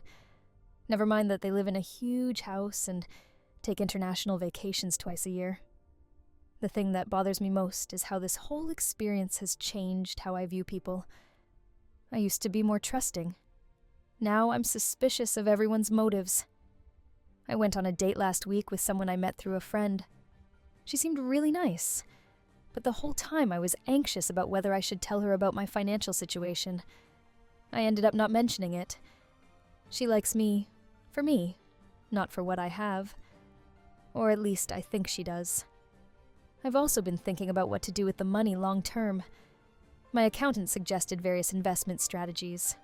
Part of me wants to do something meaningful with it, but I also know that once you start giving money away, people expect more. I've settled on a compromise for now. I set up a small scholarship fund at my old college for computer science students from low-income backgrounds. It's only $10,000 a year, but it feels good to help people who are in a similar position to where I started. I haven't told anyone in my family about it. Work has been going well at my new company. I've been there for 4 months now, and I'm actually really enjoying it. Nobody knows about my past. I'm just another developer. I did have a minor panic attack when my new boss mentioned that we'd be doing some payment system testing. I volunteered to review all the testing scripts multiple times. My coworkers probably think I'm obsessive, but I'm not making that mistake again. The whole experience has made me much more careful about everything I do. I triple-check every email before sending it. I review my code obsessively before committing it. I've become that person who makes everyone else slow down and double-check their work too. I still have nightmares sometimes about waking up to find billions of dollars in my account, or about the company deciding to sue me after all, or about the IRS deciding I owe millions in back taxes. I wake up in a cold sweat and have to check my bank account on my phone to make sure everything is normal. Despite all the stress and drama and family chaos and paranoia, I don't completely regret what happened. It taught me valuable lessons about money, about people, and about myself. I learned that sudden wealth doesn't solve problems. It just creates different ones. I learned that family relationships are complicated, and money makes them even more complicated. And I have financial security now, which is more than a lot of people my age can say. I'm not rich, but I'm comfortable. I can handle emergencies. I can plan for the future. That's pretty incredible when you think about it. So, yeah, that's my story about how a typo turned me into a temporary millionaire and made my family think I'm in organized crime. It's been a wild ride, and it's not completely over yet. I'm still dealing with the aftermath, and probably will be for years to come. If there's one piece of advice I can give from this whole insane experience, it's this. Be very careful who you trust with information about money. Once people know you have it, everything changes. And also, for the love of God, get enough sleep before doing anything involving financial systems. Thanks for reading my insane story. Don't make typos when you're sleep-deprived, kids. It might just ruin your life in the weirdest way possible. Story 5.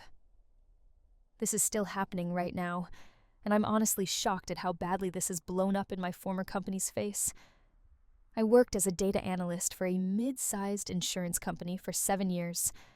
When I started, everything was done manually.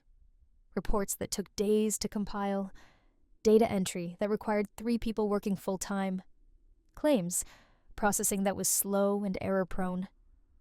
It was a mess. I'm pretty good with Python, and I have a knack for automation. Over the 7 years I worked there, I slowly automated almost every single tedious process in my department. I'm talking hundreds of scripts, macros, automated workflows, custom tools, and databases that I built on my own time, mostly during lunch breaks and after hours. I never asked for extra pay for this. I just hated doing repetitive, boring work, so I automated it. What used to make our department of 12 people 40 hours a week to accomplish was down to maybe 10 hours a week of actual work. The rest of the time we just monitored the systems I built and handled edge cases. My coworkers loved it. My boss loved it. Upper management loved the productivity reports. Everyone was happy. I trained my coworkers on how to use my systems, but I never gave anyone else access to the actual code or backend. Not because I was being possessive, but because nobody else knew Python or SQL or had any interest in learning. They just wanted to push buttons and have the magic happen. Fair enough. Here's where things went wrong. 6 months ago, the company hired a new VP of operations named Derek. Derek was one of those MBA types who thinks he knows everything about efficiency and productivity, despite never actually doing the ground-level work. He came from a consulting background and had all these ideas about maximizing human capital and eliminating redundancy. Derek spent his first month analyzing every department. When he got to ours, he saw that we were completing our work in a fraction of the time it used to take. But instead of seeing this as a success story, he saw it as overstaffing. In his mind, if we could do our work in 10 hours a week, why was the company paying us for 40? He called a meeting and told us that our department was being restructured for optimal efficiency. 3 people were being laid off immediately. The rest of us would have our responsibilities expanded to fill 40 hours a week with actual work. We'd be taking on tasks from other departments to justify our salaries. I tried to explain to Derek that the only reason we could do our work so quickly was because of the automation systems I'd built. If we took on a bunch of additional tasks, we wouldn't have time to maintain and monitor those systems. He literally waved his hand and said the systems would be fine because they were automated. That was the whole point of automation, he said. Set it and forget it. I told him it doesn't work like that. Automated systems need maintenance, monitoring, and updates. Data sources change, APIs get updated, edge cases pop up. I spent at least 10 hours a week just keeping everything running smoothly. He dismissed my concerns and said I was overcomplicating things to protect my job. Then he dropped the bomb. He said that going forward, all automation and technical tools would be managed by the IT department to centralize technical resources. My role would be purely analytical work, with no system administration. I would need to hand over all my code, documentation, and system access to IT by the end of the week. I asked if I would be transferring to IT then, since I built and maintained these systems. He said no. IT had their own staff. I asked if I'd receive any compensation or recognition for the 7 years of work I'd put into building these systems that were now saving the company millions of dollars a year. He said that anything I built on company time was company property, and I should have been doing my assigned job instead of side projects anyway. Side projects. He called 7 years of work that transformed the entire department's side projects. I was furious, but I stayed calm. I asked him if it was familiar with Python, SQL, and the specific APIs and data sources I'd been using. He said it was full of competent professionals who could figure it out. That's what they were paid for. Here's the thing. Our IT department was overworked and underpaid. They spent most of their time dealing with password resets and printer issues. They had 2 actually skilled programmers, and both were swamped with maintaining legacy systems. I knew for a fact they didn't have capacity to take on my automation infrastructure. I went to my boss to complain, but he was powerless. Derek was his superior and had full authority over restructuring. My boss admitted privately that he thought Derek was making a huge mistake, but there was nothing he could do. He advised me to just hand everything over and hope it worked out. That night I went home and really thought about my options. I had built these systems on my own initiative, mostly on my own time, using my own expertise that I'd developed outside of work. Yes, I built them for the company, but I was never compensated for the massive value they provided, and now I was being told to hand them over to people who didn't understand them, wouldn't maintain them properly. And oh, by the way, 3 of my coworkers were losing their jobs because of efficiency I created. So I decided to follow Derek's instructions exactly. He wanted it to have the systems? Fine. He said what I built on company time was company property.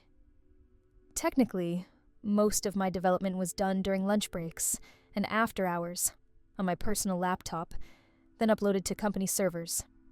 But, okay, fine. He wanted me to do only my originally assigned job duties. Absolutely. I spent 3 days writing the most detailed handover documentation I've ever created. Hundreds of pages covering every single script, database, API connection, scheduled task, and workflow. I documented every quirk, every workaround, every potential failure point. I made it thorough, technical, and completely overwhelming. Then I requested a meeting with Derek and the IT manager. I presented them with my documentation and walked them through the high-level overview of the automation infrastructure. The IT manager's face went pale as he realized the scope of what I'd built. He kept asking questions about maintenance requirements and disaster recovery, and I answered honestly. This was a complex, interconnected system that required constant attention. Derek interrupted and said this was exactly why it needed to be with IT professionals instead of a data analyst playing programmer. The IT manager tried to protest that his team didn't have bandwidth for this, but Derek shut him down. This was happening. I handed over my documentation, transferred all my system access to the IT manager, and asked if there was anything else Derek needed from me. He said no. I was to return to my original job responsibilities starting Monday. Great. That was a Friday. On Sunday night, I remote accessed my personal laptop one last time. See, while all my automation scripts ran on company servers, they all called back to a central configuration file and several key libraries that were hosted on my personal AWS account. I had set it up this way initially because the company's servers were unreliable, and I needed a stable environment for critical functions. This was never a secret. It was documented in the handover notes I provided, in the code comments, in the system architecture diagrams. Anyone who actually read my documentation would know that there were external dependencies on my personal infrastructure. I deleted everything from my personal AWS account, all the configuration files, all the custom libraries, all the API keys and connection strings. I deleted the GitHub repositories where I'd been backing up my code. I removed every trace of the 7 years of work I'd done from every system I personally owned. The company still had copies of all the scripts on their servers. They still had my documentation. What they didn't have were the critical components that made those scripts actually work. And I had no obligation to maintain my personal AWS account for my employer's benefit, especially after I'd been told my work was just side projects. Monday morning came, and I showed up to do my original job duties. Data analysis. Manual data analysis. The way it was done before I automated everything. I pulled up Excel and started working on reports by hand. Around 10 a.m., I started hearing commotion from the IT department. One of the automated morning reports had failed to generate. Then another. Then all of them. By 11 a.m., the automated claims processing system had stopped working. By noon, the entire automated infrastructure had ground to a halt. The IT manager came to my desk and asked for my help. I politely referred him to the documentation I'd provided and suggested he check the error logs. He said the error logs were pointing to missing external resources. I said that must be a configuration issue. He asked if I knew anything about resources hosted on AWS. I said I used to host some personal development resources there, but I'd shut down my account over the weekend since I no longer needed it for personal projects. His face went white. He asked if any company systems depended on my personal AWS account. I pulled up my handover documentation on my screen, scrolled to page 47, and pointed to the section labeled External Dependencies, where I had clearly listed all the resources hosted on my personal infrastructure. I said it was all documented. He practically ran back to IT. I continued doing my manual data analysis. By 2 p.m., Derek showed up at my desk. He was trying to stay calm, but I could see the anger in his eyes. He said there seemed to be a misunderstanding. Some critical systems had stopped working, and apparently they needed access to some resources I'd deleted. I corrected him and said I hadn't deleted any company resources. I'd shut down my personal AWS account, which was my right to do. If company systems were depending on my personal infrastructure, that sounded like an architectural problem that IT should address. Derek said I needed to restore those resources immediately. I said I couldn't do that because I'd already closed the AWS account, and Amazon has a waiting period before account deletions are finalized. Even if I wanted to restore it, I couldn't for at least 30 days. Also, why would I pay out of pocket to host infrastructure for a company that just told me I was doing unauthorized side projects? Derek's calm facade cracked. He said this was sabotage, and he could have me fired. I stayed perfectly calm and said I had followed his instructions exactly. He told me to hand over my systems to IT. I did. He told me to focus on my original job duties. I was. I had thoroughly documented everything, including external dependencies. If IT chose not to read the documentation or didn't understand the architecture, that wasn't my problem. He stormed off. I went back to my Excel spreadsheet. By the end of Monday, the company was in chaos. Automated reports that clients expected daily hadn't been generated. Claims processing had slowed to a crawl. Data that was usually processed in real time was backing up. The 3 people who had been laid off were already gone, so there was nobody to do the manual work that the automation had been handling. Tuesday morning, I was called into an emergency meeting with Derek, the IT manager, my boss, and HR. They asked me what it would take to restore the systems. I said I'd need to create a new AWS account, rebuild all the infrastructure I'd deleted, restore all my code from backups, and reconnect everything. That would take weeks, maybe months. And I'd need to be compensated for the work, since this was clearly outside my current job responsibilities. Derek tried to argue that I had a responsibility to fix this.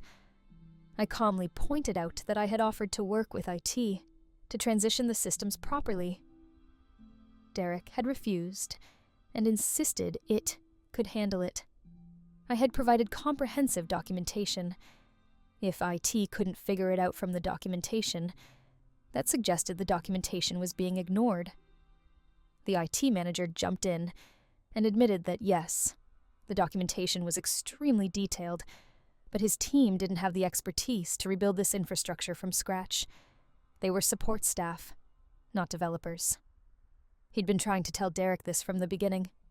HR asked if I would be willing to restore the systems as a consultant at an appropriate rate. I said I'd need to think about it.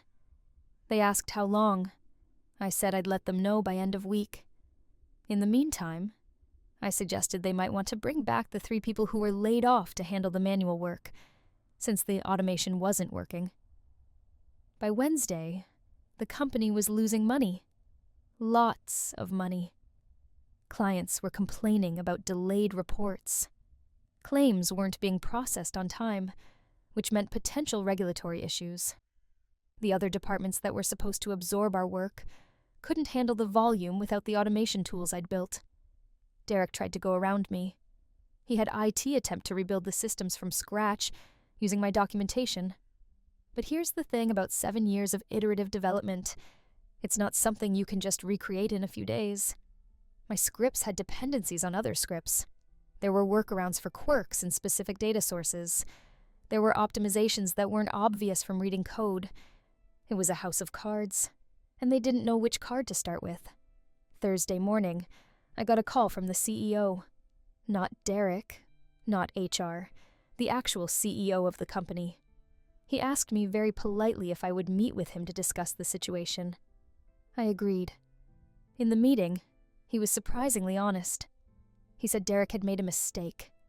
The company had failed to properly value my contributions. They wanted to make things right. He asked what I wanted. I had been thinking about this for days. I told him my terms. First, I wanted Derek removed from any authority over my department. Second, I wanted the 3 laid-off employees rehired with back pay.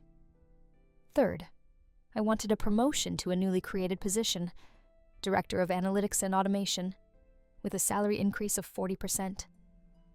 Fourth, I wanted a team of 2 junior developers hired under me to help maintain and expand the automation infrastructure. Fifth, I wanted a formal IP agreement that gave me partial ownership of any automation systems I created, with royalties if the company ever sold or licensed my tools. The CEO didn't even hesitate. He agreed to all of it on the spot. He asked how quickly I could restore the systems. I said if I started immediately with full support, I could have critical systems back up in a week and everything fully restored in a month. We shook hands. By Friday, I had a new contract, a new title, and Derek had been promoted to a strategic advisory role with no direct reports, which is corporate speak for being put in timeout. The 3 laid-off employees were back. I had approval to hire 2 junior developers. I spent the weekend rebuilding my AWS infrastructure. By Monday, I had the most critical systems back online. By the end of the week, about 70% of functionality was restored. I'm currently training my new team members, and we're working on making everything more robust and better documented. Derek avoided me for 2 weeks before he quietly left the company. I heard he took a job at a competitor. I wish them luck. The kicker? Remember how I said I'd been doing most of this development on my own time? With my new contract, I'm getting paid for every hour I work on automation. Plus, I own a stake in the IP. I've already filed for 3 patents on some of the more innovative tools I developed. If the company wants to license these tools to other businesses, which the CEO is considering, I get a percentage. My former 3-person team is now a 6-person department with a real budget. We're expanding the automation infrastructure across the entire company. I'm getting recognition, compensation, and respect. All because some MBA bro decided I was doing side projects and tried to take credit for 7 years of my work. The whole situation could have been avoided if Derek had just listened when I explained how the systems worked, if he'd valued the work instead of dismissing it, if he'd treated the people who actually did the work as assets instead of expenses to be minimized. Instead, he got a very expensive lesson in why you don't piss off the person who built the entire infrastructure your company depends on. And I got a 40% raise, equity in my own creations, and a team to help me build even better systems.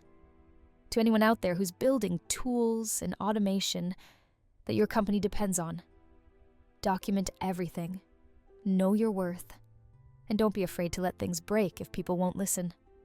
Sometimes the only way to prove your value is to let people see what happens without you.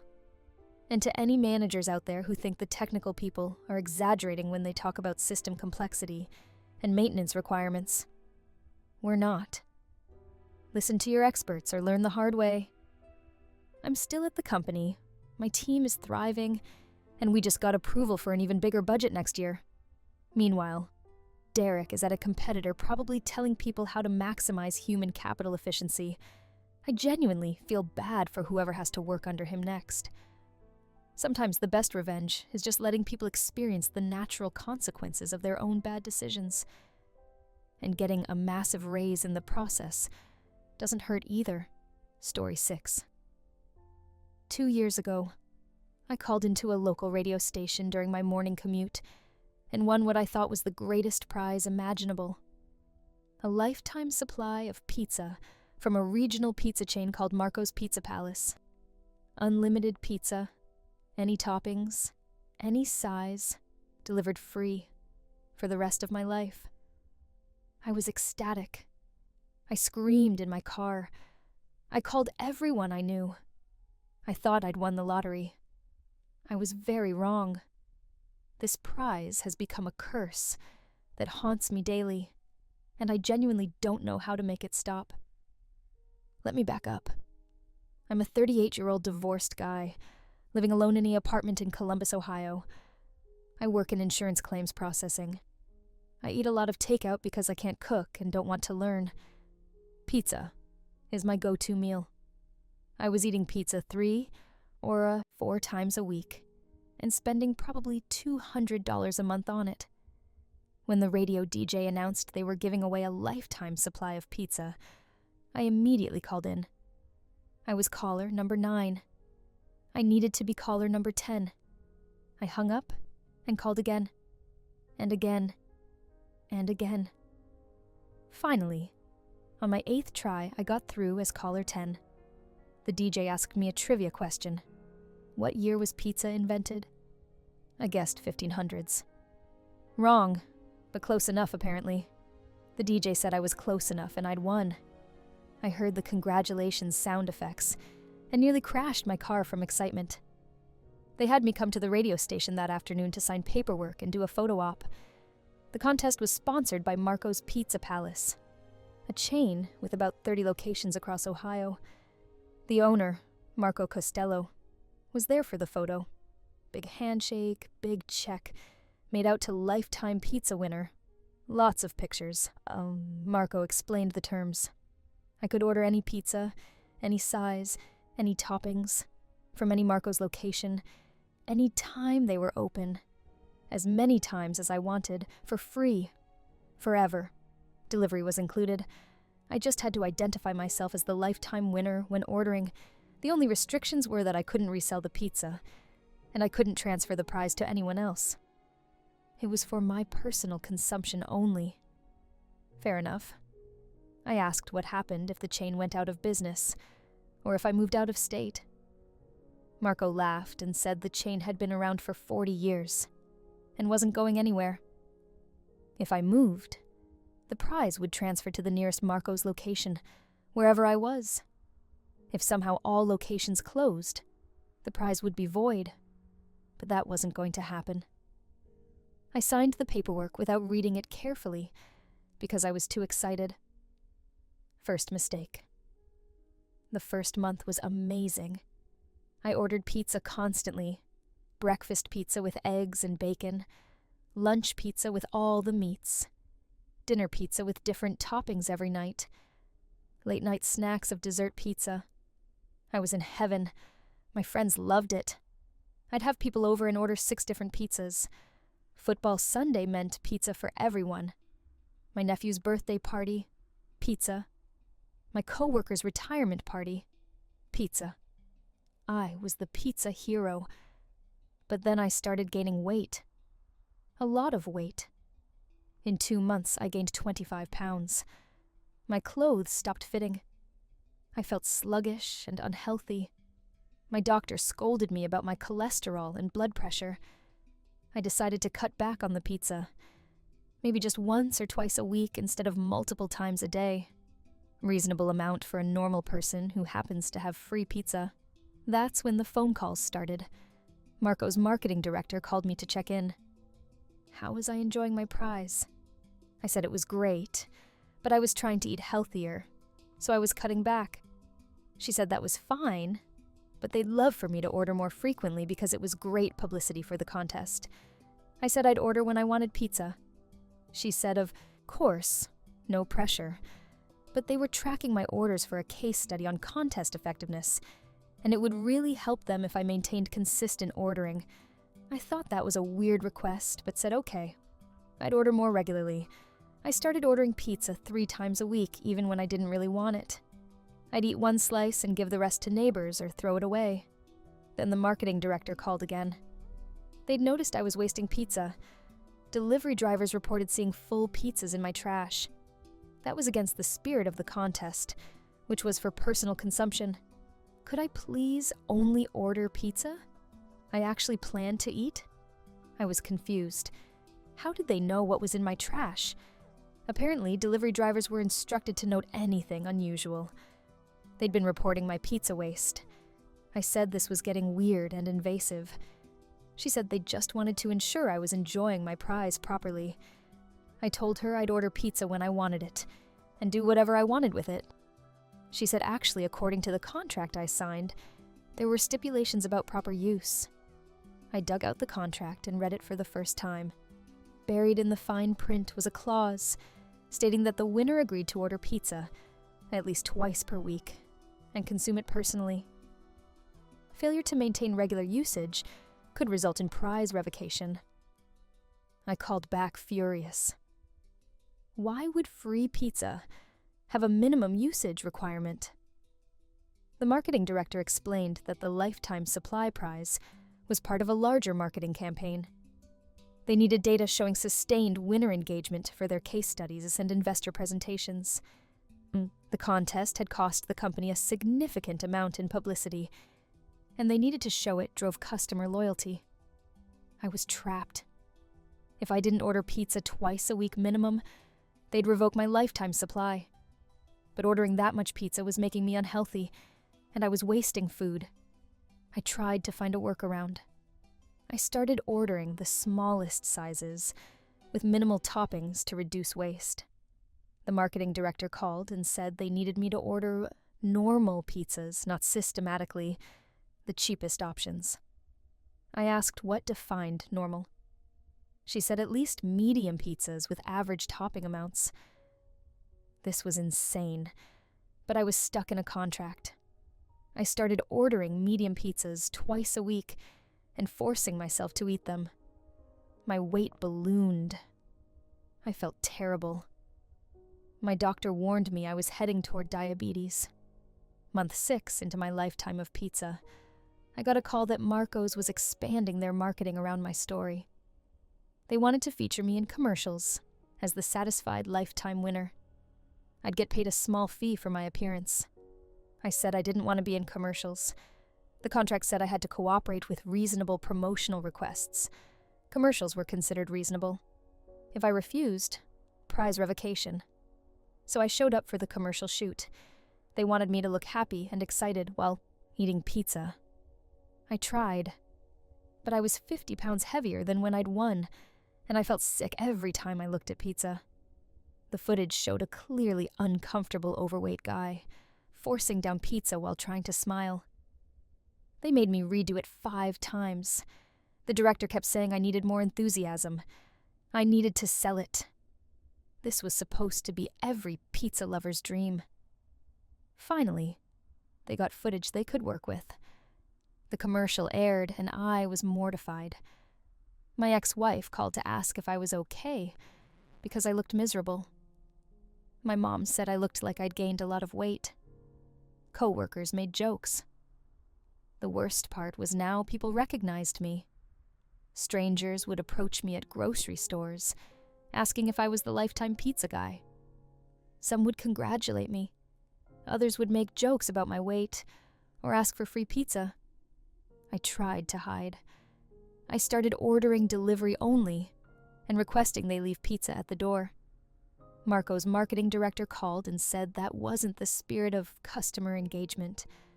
I needed to interact positively with delivery staff for their morale and training purposes. Year 1 of Lifetime Pizza was complete hell. I'd gained 60 pounds. I had high blood pressure and high cholesterol. I was spending money on new clothes constantly, as I outgrew everything. I was depressed and felt trapped. I consulted a lawyer about breaking the contract. He read through it and said it was airtight. I'd signed away my right to stop using the prize without cause for revocation. The only ways out were if the company went bankrupt, if I died, or if I violated terms egregiously enough that they revoked it themselves. I asked what would constitute egregious violation. He said probably selling pizza or giving it to others in exchange for money. But wasting it or giving it away free wouldn't be enough based on the contract language. I had a dark thought. What if I tried to get them to revoke it? I started ordering pizzas and immediately giving them away on the street. Homeless people loved it. I became known in my neighborhood as the pizza charity guy. Marco's marketing director called furious. This was not personal consumption. This was distribution. I said I ordered the pizza for myself and then chose to give it away. She said that violated the spirit, if not the letter of the contract. I kept doing it. For 3 months, I ordered pizza twice a week and gave it all away. Marco's legal team sent me a warning letter, then another.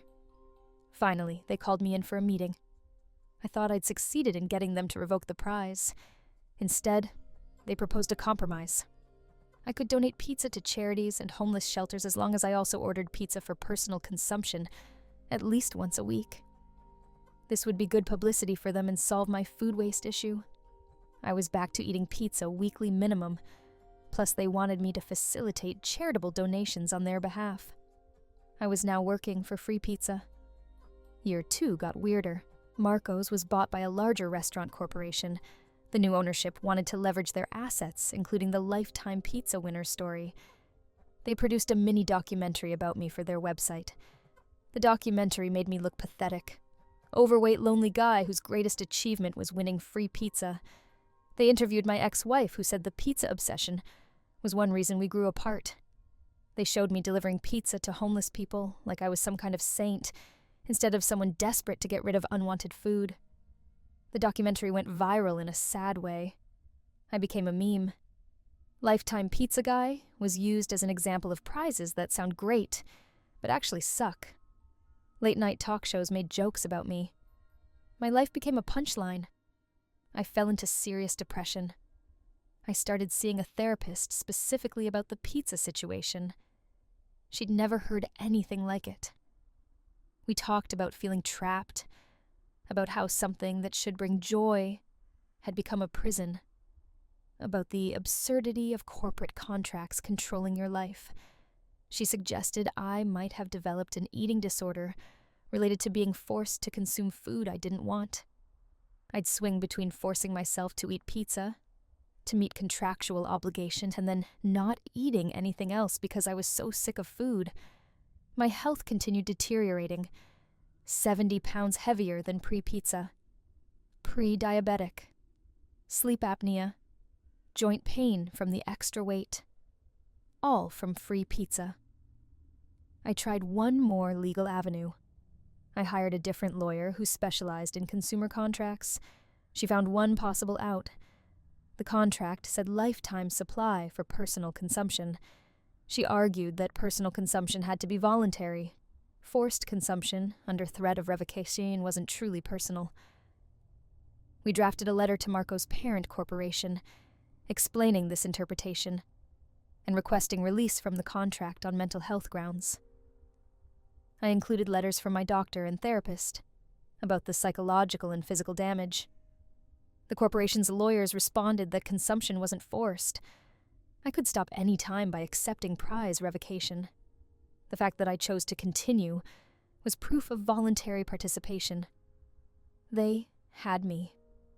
I was choosing this because some part of me couldn't let go of free pizza, even though it was destroying me. My therapist helped me see this clearly. The prize had become a compulsion. I couldn't give it up because it felt like admitting defeat. It was pride, mixed with sunk cost fallacy, mixed with genuine food addiction issues. I finally made the decision. I called Marco's corporate office and told them I wanted to voluntarily revoke my Lifetime Pizza prize. I was done. They tried to talk me out of it.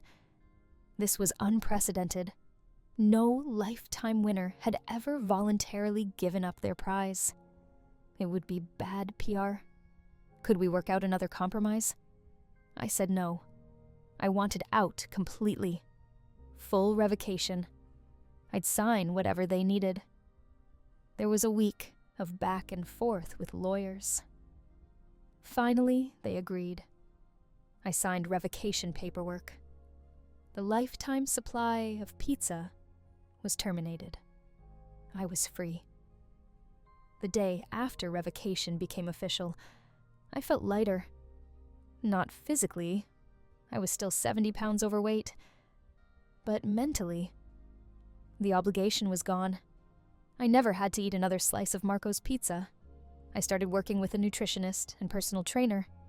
In 6 months, I lost 40 of the 70 pounds I'd gained. My health markers improved. I felt like myself again. Marco's tried to spin my revocation positively. They released a statement saying I'd graciously completed my participation in their Lifetime Winner program, and they were grateful for my years of brand ambassadorship.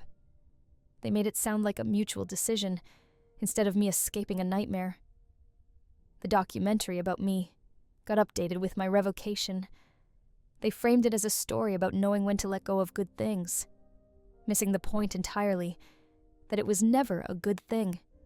It was a trap. I still can't eat pizza without feeling anxious. The smell makes me nauseous.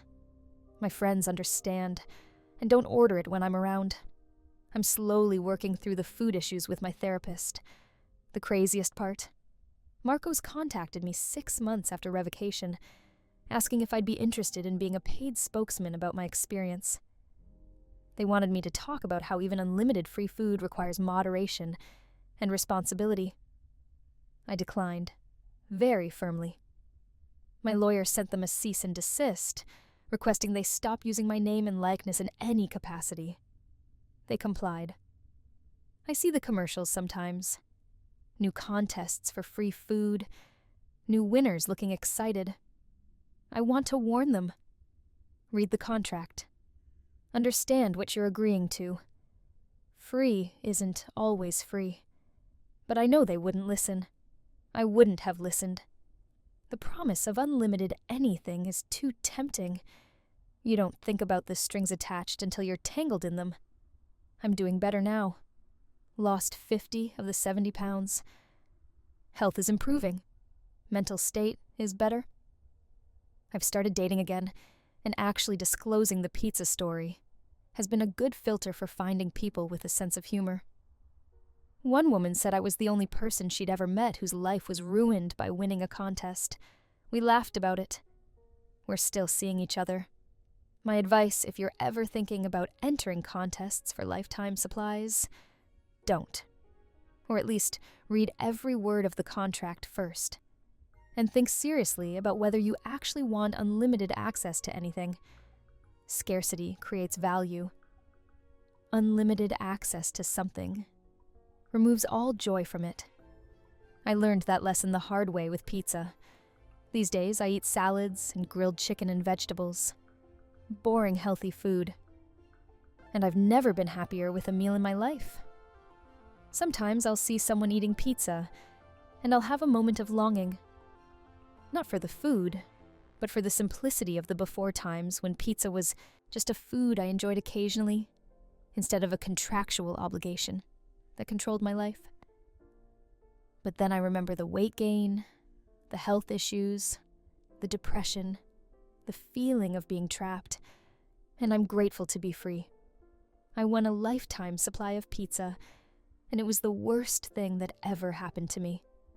I'm sharing this story so maybe, just maybe, someone else will think twice before calling in to win unlimited anything. Nothing is truly unlimited. There's always a cost. Mine was my health, my dignity, and 2 years of my life. But hey, at least I've got a hell of a story for parties, and I never have to eat pizza again if I don't want to. That's the real prize. Freedom to choose. I'll never take that for granted again. Marco's Pizza Palace is still running contests. I saw an ad last week for a year's supply of wings. I changed the channel immediately. Some lessons you only need to learn once. Story 7. I've always loved antique shops. The smell of old wood and dusty books. The thrill of finding something unique. So when I moved to a new city last year and spotted a small antique shop called Lost and Found, tucked between a dry cleaner and a bodega, I went in immediately. The shop was exactly what I hoped for. Cluttered but organized, every surface covered with objects from different eras. Vintage cameras, old jewelry, typewriters, records, furniture, books, everything you'd expect. The owner was an elderly man named Mr. Garrison, who sat behind the counter reading a leather-bound ledger. I browsed for about an hour, touching old things and imagining their stories. Then, I saw something that made me freeze. On a shelf near the back was a stuffed rabbit, worn and faded, with one button eye missing. I recognized it immediately. It was mine. Or it had been mine when I was 7 years old. I'd called him Mr. Hops. I'd taken him everywhere, slept with him every night, loved him with that intense devotion only children can manage. And I'd lost him at a rest stop during a family road trip when I was 7, We'd driven back to look for him, but he was gone. I'd cried for days, but this wasn't just a similar rabbit. It was Mr. Hops. I could see the specific stains I remembered, the place where the fur was worn from rubbing, even the missing button eye I'd accidentally pulled off. This was impossible. I brought the rabbit to Mr. Garrison and asked where he'd gotten it. He looked up from his ledger and smiled. "Ah, Mr. Hops, I was wondering when you'd find him. That's yours, isn't it? From a rest stop in Pennsylvania, August 2001. I asked how he could possibly know that. He tapped his ledger and said everything was written down. Every item in his shop, where it came from, who it belonged to, when they lost it. His shop specialized in reuniting people with things they'd lost.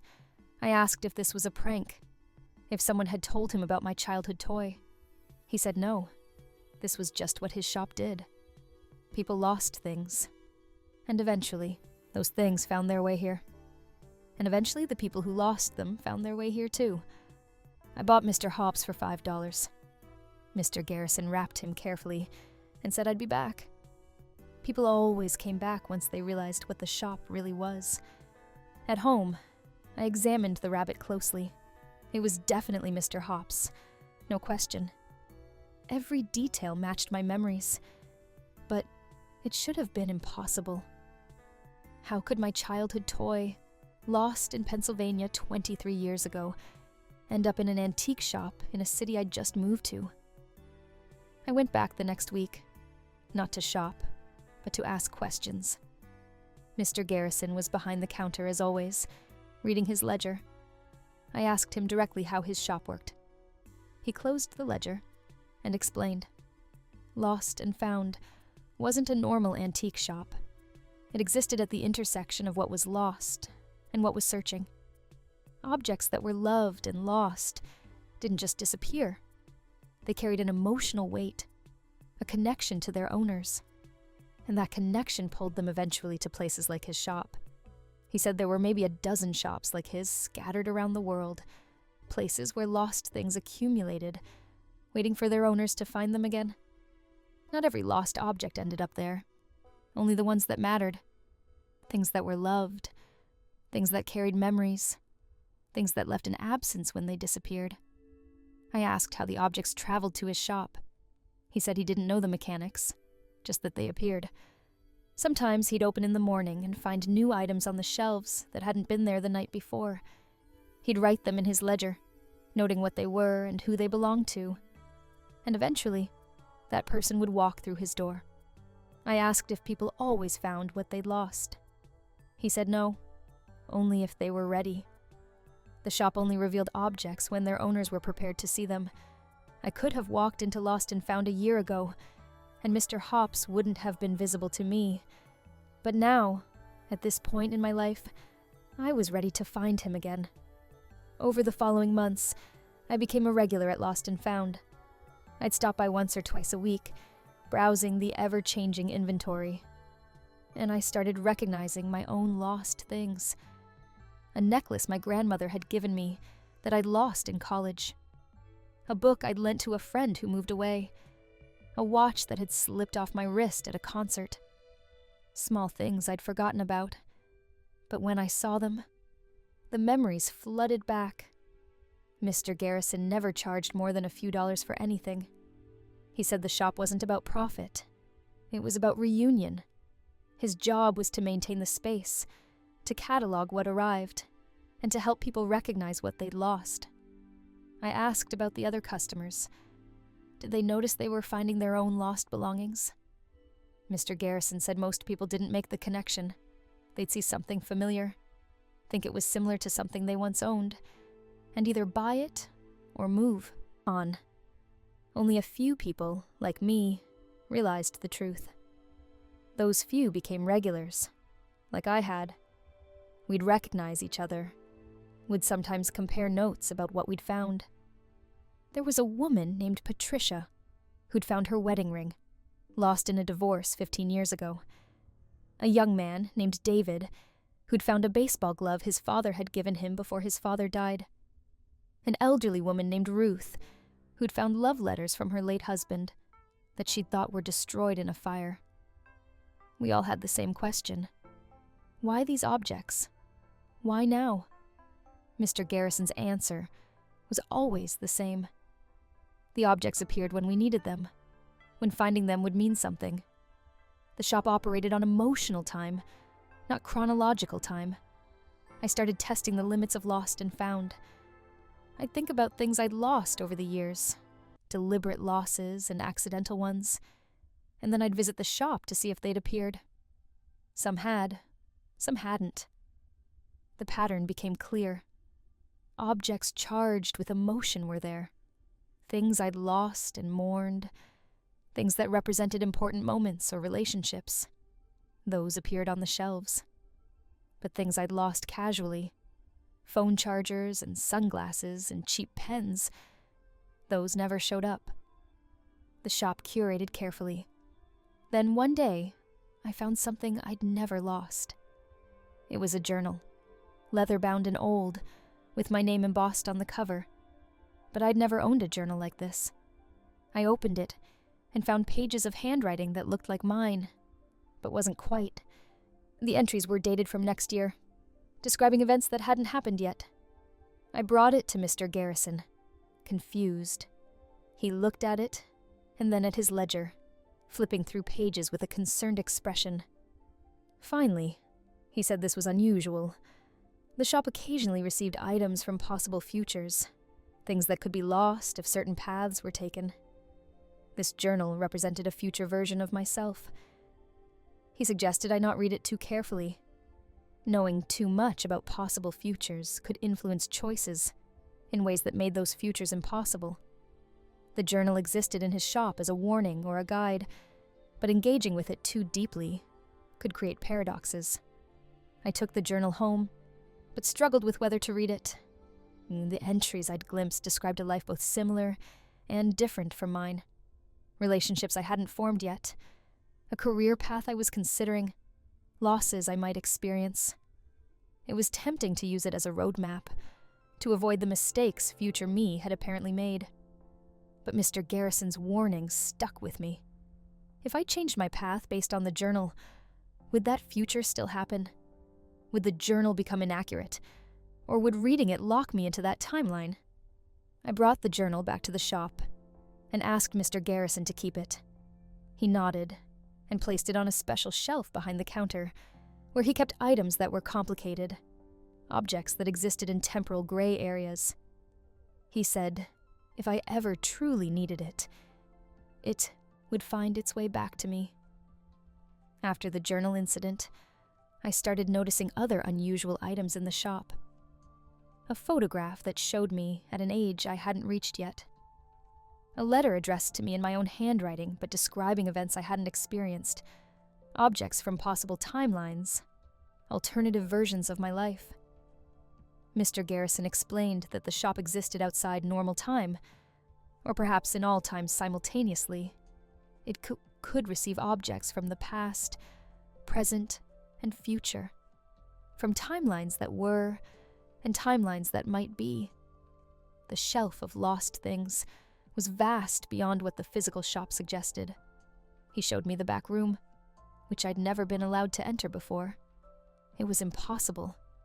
The room was the size of a warehouse, filled with shelves that extended further than I could see.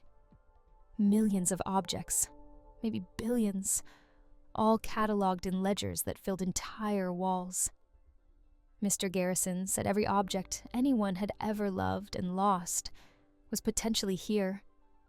Toys from centuries ago, tools from ancient civilizations, personal items from people long dead, and also objects from the future, from lives not yet lived, from timelines that existed only as possibilities. The shop I'd been browsing was just the front room, just the objects ready to be reunited with their owners. The vast majority of items in the back were waiting, either for their owners to exist, or for the right moment to present themselves. I asked if I could search for something specific. Mr. Garrison said I could try, but the shop decided what it revealed.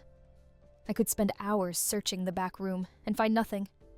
or I could walk to a random shelf and immediately find what I was seeking. The shop had its own logic. I thought about my father, who'd died when I was 15. There was a pocket watch he'd always carried, a family heirloom that was buried with him. I'd always regretted that decision, wished I'd kept the watch instead. Could it be here? Mr. Garrison checked his ledger, flipping through pages until he found the entry. The watch was here, he said, but it wasn't ready to be reunited with me. Some objects required more time, more emotional distance, before reunion was healthy. He suggested I trust the process. When I was ready, the watch would appear in the front room. Forcing it before then would only bring pain. I spent the next year visiting Lost and Found regularly, finding small, lost objects, helping other customers recognize their own belongings when they seemed lost. I became an unofficial assistant to Mr. Garrison, learning how the shop worked, understanding its rhythms. I learned that objects appeared most frequently at dawn, materializing on shelves as if they'd always been there. I learned that the shop was busiest on Tuesdays and Thursdays. Those were the days when people were most open to finding what they'd lost. I learned that some items cycled through, appearing and disappearing as their owners moved in and out of readiness. Then 6 months ago, Mr. Garrison told me he was retiring. The shop needed a new keeper, someone who understood its purpose and could maintain the space. He asked if I'd be interested. I said yes, without hesitation. The shop had become more important to me than my regular job, more meaningful than anything else in my life. The idea of helping people reunite with lost things, of maintaining this impossible space, felt like purpose. Mr. Garrison spent 3 months training me.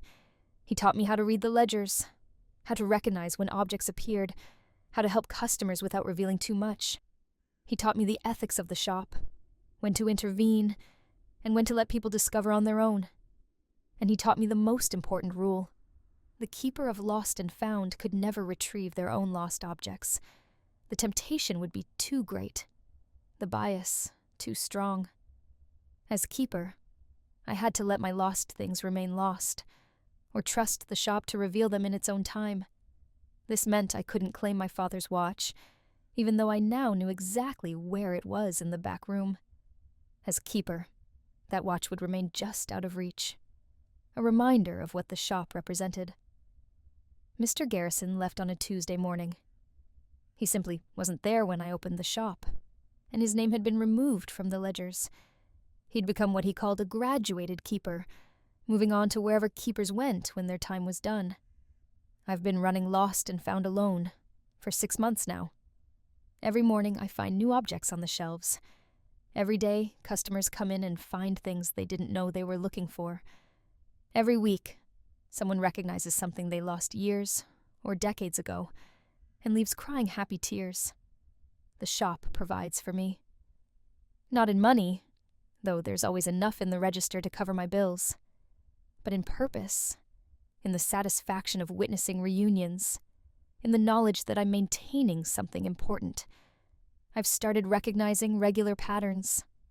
A woman comes in every Friday looking for a locket. It's not ready for her yet, but someday it will be. A man browses the book section every Tuesday, unconsciously searching for a specific volume. A teenager visits monthly, drawn to the shop for reasons he doesn't understand yet. I help where I can. I've learned to read the shop's signals, to know when to point someone toward a particular shelf, when to let them discover on their own, when to gently explain what they've found. And I've accepted that my father's watch will come to me when I'm ready, if I'm ever ready. The shop knows better than I do when reunion serves healing rather than prolonging grief. Last week, something new appeared on the special shelf behind the counter. The journal I'd returned a year ago was back, but it had changed. The entries were different, describing a life that now seemed more possible, more aligned with the path I was actually on. The shop was updating the possible future, showing me a timeline that my current choices were moving toward. I haven't read it in detail. I've learned to trust the shop's timing, to wait for the right moment to engage with complicated objects. But knowing it's there, knowing the shop is tracking my possible futures, is oddly comforting. I'm writing this from the shop, early morning before opening, surrounded by lost things waiting to be found. If you've lost something that mattered, something you loved and mourned, it might be here. Or it might be in another shop like this one, somewhere in the world. You'll know when you find it. The shop will reveal itself when you're ready, and the object will be waiting on a shelf, exactly as you remember it. And if you ever visit Lost and Found, the small antique shop between the dry cleaner and the bodega, look carefully at what you see. That familiar object in the corner might not be similar to something you once owned. It might be exactly what you lost, waiting for you to recognize it, waiting for reunion. The shop is always here. The objects are always waiting. And when you're ready, when the moment is right, what you lost will find you again. That's the promise of Lost and Found. Nothing loved is ever truly lost. It's just waiting in the right place, at the right time, for you to come back. I'll be here when you do, behind the counter with the ledger, ready to help you remember what you forgot you were missing. Story 8. I'm a 32-year-old software engineer who lives alone in Seattle. 2 weeks ago, I witnessed something I wasn't supposed to see. I was in the wrong place at the wrong time, and now my life has turned into a nightmare. The person I saw commit murder knows my face, has my address, and has made it clear they're watching me. The police say they can't help unless there's an immediate threat. I'm trapped in my own apartment, terrified, waiting for something terrible to happen.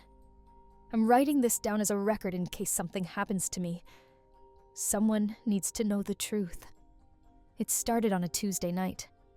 I'd been working late from home, typical for me. Around 11 p.m., I realized I was out of coffee.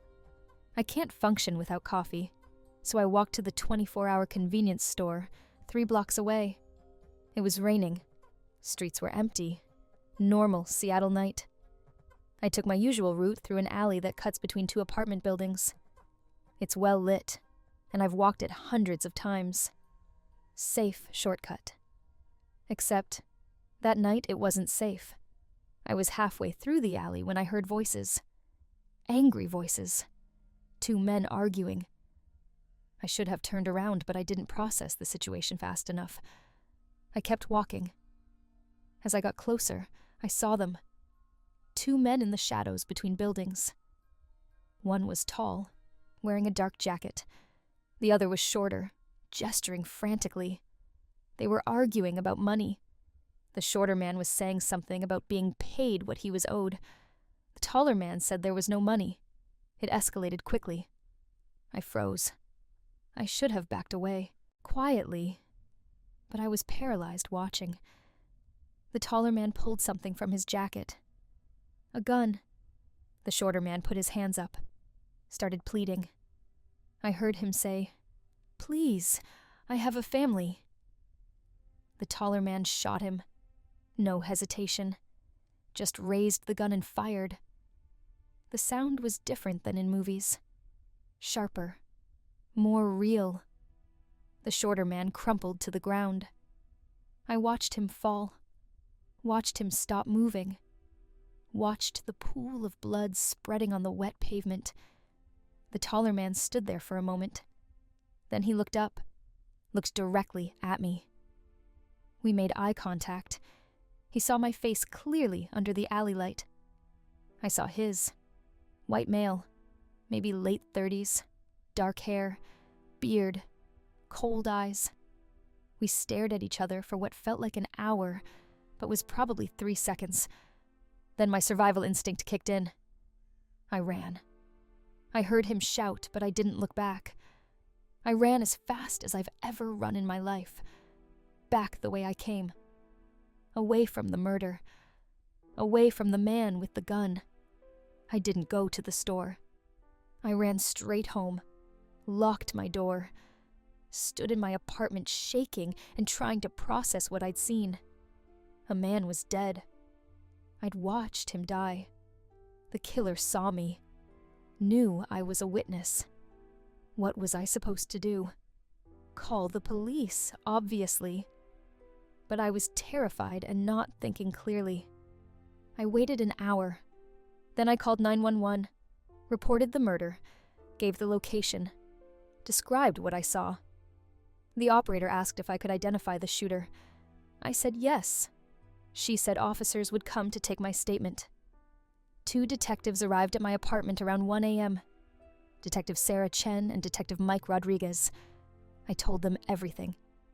The argument, the shooting, the eye contact with the killer. I described him in detail. They took notes and looked concerned. They asked if the killer said anything to me. I said no. He just shouted something as I ran, but I didn't hear what. They asked if I'd seen the killer before. I said no. They asked if I'd be willing to work with a sketch artist and potentially identify the suspect. I said yes. I wanted to help. I wanted justice for the dead man. I didn't realize what that decision would cost me. The sketch artist came the next morning. I described the killer's face. She drew. We refined. After an hour, we had a drawing that looked exactly like the man I'd seen. The detectives seemed excited. They said the sketch matched someone they'd been investigating, a suspected hitman named Marcus Webb. Multiple suspected murders, but never enough evidence to charge him. My testimony could finally put him away. They asked if I'd testify. I said yes. They warned me it might be dangerous. I said I understood. I didn't. I really didn't understand. The dead man was identified as David Porter, small-time drug dealer. The theory was Marcus Webb was hired to kill him over a debt or territory dispute. The investigation moved quickly. With my identification and the sketch, they had probable cause. They found Marcus Webb and arrested him 2 days after the murder. He was charged with first-degree murder. Bail was denied. He was in jail. I thought it was over. I thought I was safe. I was wrong. The first sign was the car. 3 days after Marcus was arrested, I noticed a black SUV parked across from my apartment. It was there all day, all night. I thought maybe it was surveillance, police protecting me. Detective Chen said they didn't have the resources for protection, said I should be safe with Marcus in jail, but the SUV stayed. I started to feel watched, started to feel paranoid. Then I saw the driver, another man, similar build to Marcus, wearing sunglasses even though it was overcast. He was watching my building. I called Detective Chen. She said she'd look into it, ran the plates. The SUV was a rental, paid for with cash. Untraceable. She said it might be nothing but to be aware of my surroundings. Might be nothing. A suspicious car watching a murder witness might be nothing. I didn't feel reassured. I started varying my routine, taking different routes, looking over my shoulder constantly. The SUV followed me. Not obviously, but I'd see it blocks away, turning when I turned, parking where I parked. Someone was definitely following me. Then the messages started. Texts from unknown numbers. You made a mistake. Witnesses don't live long. You should have kept walking. I blocked the numbers. New numbers appeared. More messages. We know where you work. We know where you live. We know you're alone. I reported them to the police. Detective Chen said they were investigating but couldn't trace the numbers. Burner phones. Untraceable. She suggested I consider protective custody, moving temporarily. I said I couldn't leave my job and my life. She said think about it. The threats were escalating. My apartment door was tampered with. I came home one day, and the lock was scratched, like someone tried to pick it. Nothing was missing inside, but things were moved. Subtle things. A book on a different shelf. My laptop closed when I'd left it open. Someone had been in my apartment, going through my things. sending a message. You're not safe anywhere. I got new locks installed, the best ones. Deadbolts, chain locks, door jammer. Turned my apartment into a fortress. It didn't make me feel safer. It made me feel like a prisoner. The preliminary hearing was scheduled. Marcus Webb would appear before a judge. I'd have to testify. Officially identify him as the shooter. My testimony would determine if there was enough evidence for trial. The prosecutor said my identification was crucial. Without it, the case was weak. They needed me to be credible and certain. I said I was certain. I saw his face. I'd never forget it. She said Marcus's defense attorney would try to discredit me, make me seem unreliable. I needed to stay strong. I said I would, but I was falling apart. The paranoia was consuming me. I stopped going out except for absolute necessities. I worked from home, which I'd been doing anyway. Ordered groceries delivered. Avoided the alley and the convenience store. Stayed inside my locked apartment most of the time.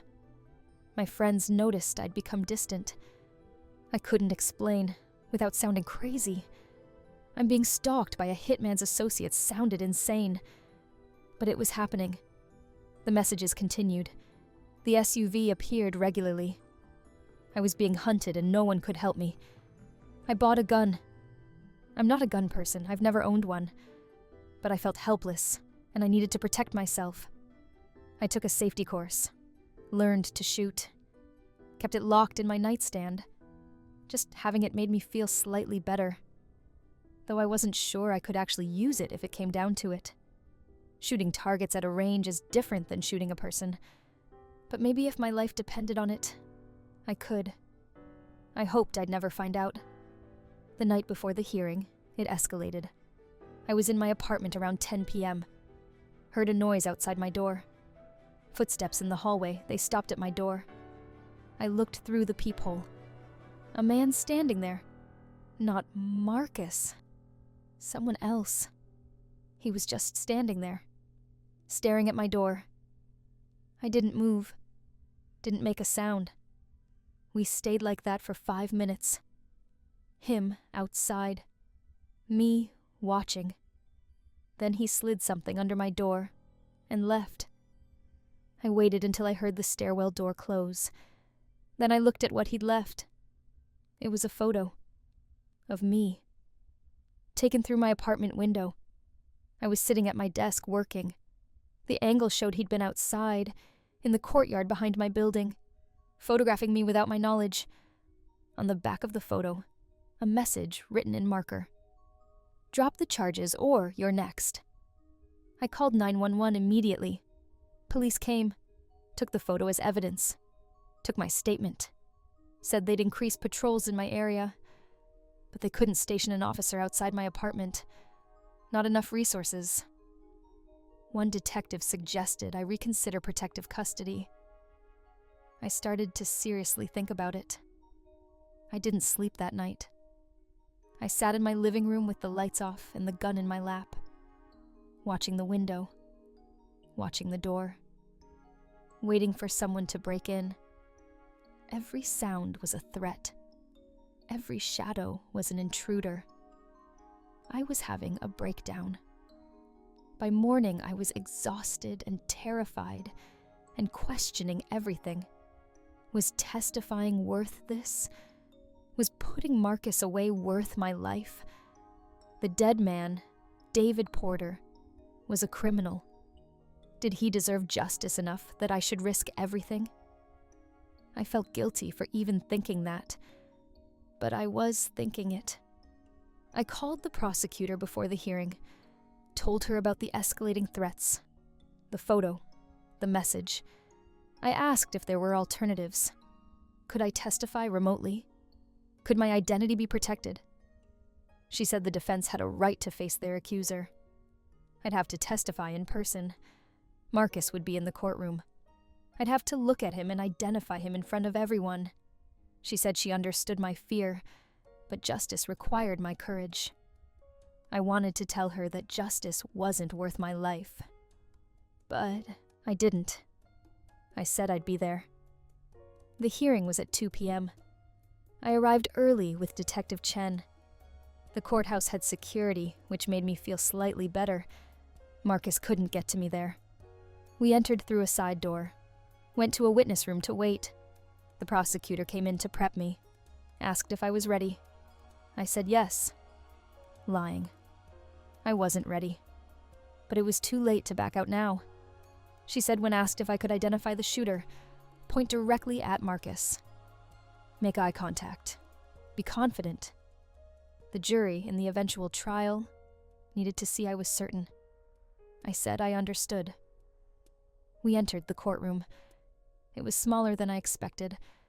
Marcus was already there, sitting at the defense table in a suit, looking clean and professional. Nothing like the man I'd seen shoot someone in an alley. His attorney was a sharp-looking woman in expensive clothes. They looked confident, like they knew something I didn't. I took the stand, was sworn in. The prosecutor asked me to describe what I saw on the night of the murder. I did. My voice shook, but I got through it. Then came the moment. The prosecutor asked if I could identify the person who shot David Porter. I looked at Marcus. He stared back. His expression was cold, calculating. I felt like he was looking into my soul, evaluating, threatening silently. I pointed at him. That man, Marcus Webb. I said it clearly, loudly. The prosecutor thanked me. Then the defense attorney stood up for cross-examination. This was the part I dreaded. She started gentle, asked about the lighting in the alley. I said it was well lit. She asked about the distance. I said maybe 20 feet.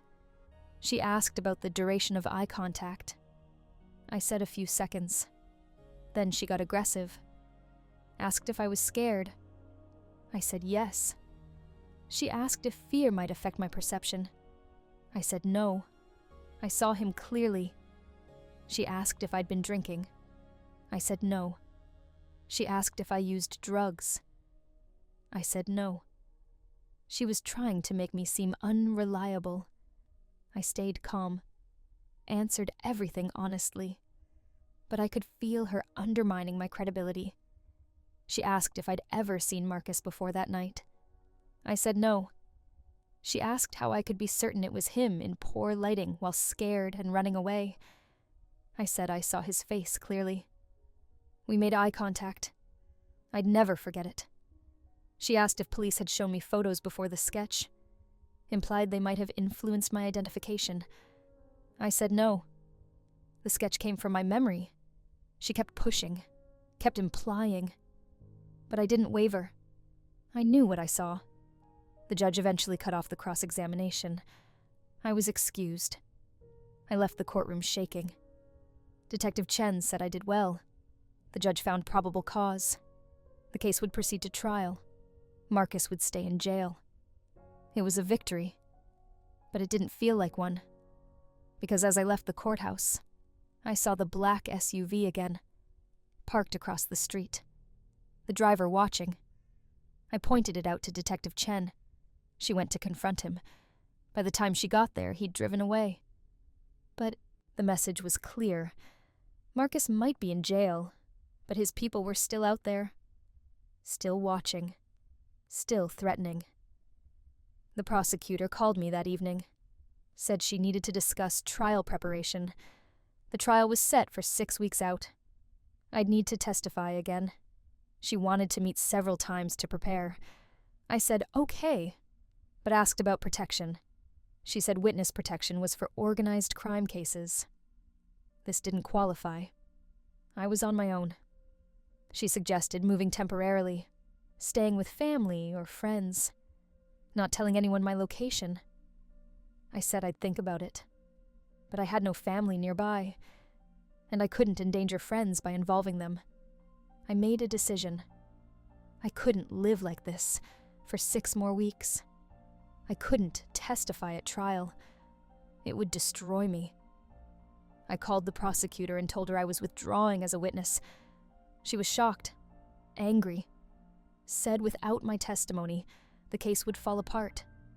They might have to drop charges. Marcus would go free. I said I was sorry, but I couldn't do it. My life was more important than this case. She tried to guilt me, talked about David Porter's family, about justice, about doing the right thing. I hung up. I'd made my choice. Withdrawing didn't stop the threats. If anything, they got worse. New messages. Quitting won't save you. You already talked. You're a loose end. I realized with horror that they were right. Even if I didn't testify, I was still a threat. I knew Marcus's face. I'd identified him. He couldn't let me live. Whether I testified or not, I was a target. Withdrawing didn't protect me. It just meant he might go free and still kill me. I'd made everything worse. I called the prosecutor back, said I'd changed my mind. I'd testify. She was relieved but skeptical. Asked what changed. I told her the truth. Withdrawing didn't make me safe. I was in danger either way.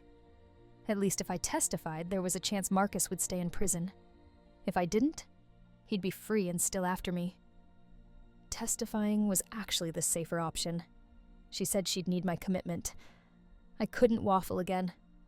I said I was committed. I'd see this through, whatever it took. The next 6 weeks were hell. I moved out of my apartment into a cheap motel, paid cash, didn't tell anyone where I was, changed my phone number, stopped using social media, became a ghost.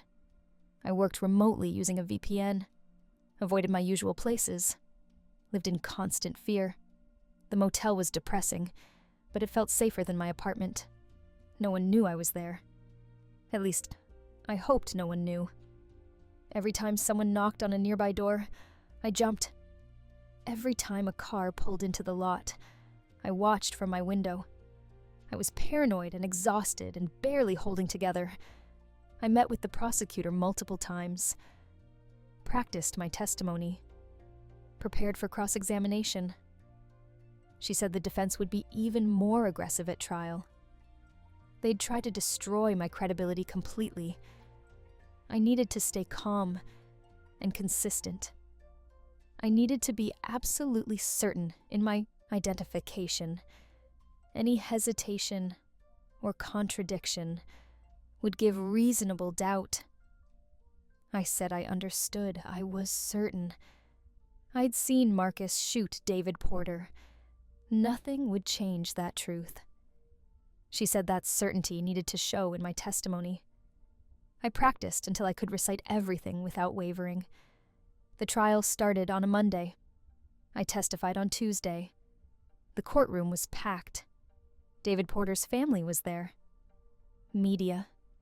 Curious onlookers.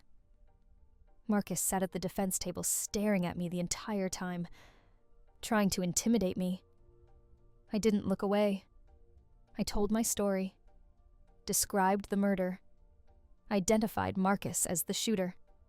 The prosecutor asked if I had any doubt. I said none. I was absolutely certain. She asked how I could be so certain. I said because I'd never forget the face of someone I watched commit murder. The jury seemed to believe me. Then came cross-examination. The defense attorney was brutal, spent 3 hours trying to break me, questioned every detail, implied I was mistaken, suggested I was lying for attention, asked about my mental health, my relationships, my job, tried to paint me as unstable and unreliable. I held firm, answered every question calmly, never wavered on my identification. By the end, I was exhausted, but I'd done it. I'd testified. The prosecutor said I was a strong witness. Now we waited for the verdict. The jury deliberated for 2 days. I stayed in the motel. Barely ate. Barely slept. Finally, the call came.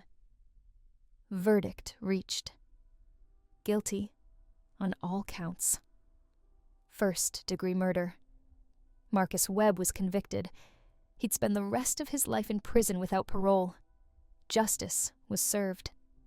The prosecutor called me personally to thank me, said my courage made the conviction possible. David Porter's family could have closure. I felt relieved, but also empty, and still terrified. Because guilty verdict or not, Marcus's associates were still out there. Still angry. Still potentially dangerous. I'd helped put away someone powerful with connections. Those connections didn't disappear because he was in prison. The threats had stopped during the trial. But what about now? Was I safe? Or was I still a target? The prosecutor said I should be fine. With Marcus in prison, there was no reason to come after me. But she didn't sound convinced. She suggested I stay cautious. Maybe relocate permanently if possible. I never went back to my apartment. Too many bad memories. Too much fear. I broke my lease and moved to Portland. New city, new job, new life. I kept the gun. I'm still paranoid. I still check over my shoulder. I still see black SUVs and panic. The trauma doesn't just go away because the trial ended. I did the right thing. I testified. I helped convict a murderer. But the cost was my peace of mind, my sense of safety, my entire life as I knew it. Was it worth it? I don't know. I hope so. I hope David Porter's family feels like they got justice. I hope Marcus never gets out. I hope I can eventually feel safe again. So, that's my story. I witnessed a murder, did my civic duty, testified despite threats, helped get a conviction, and lost everything in the process. My apartment, my city, my peace of mind, my sense of safety. If you ever witness a crime, think very carefully before getting involved. The system will ask for your help, but it won't protect you. You'll be on your own. Doing the right thing might destroy your life. I'm not saying don't testify. I'm just saying understand the cost. Count the cost before you decide. Because once you're in, you can't get out. And the consequences will follow you forever.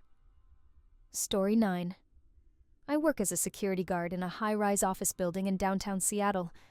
It's a standard corporate tower, 42 floors, built in 1989. Nothing special about it.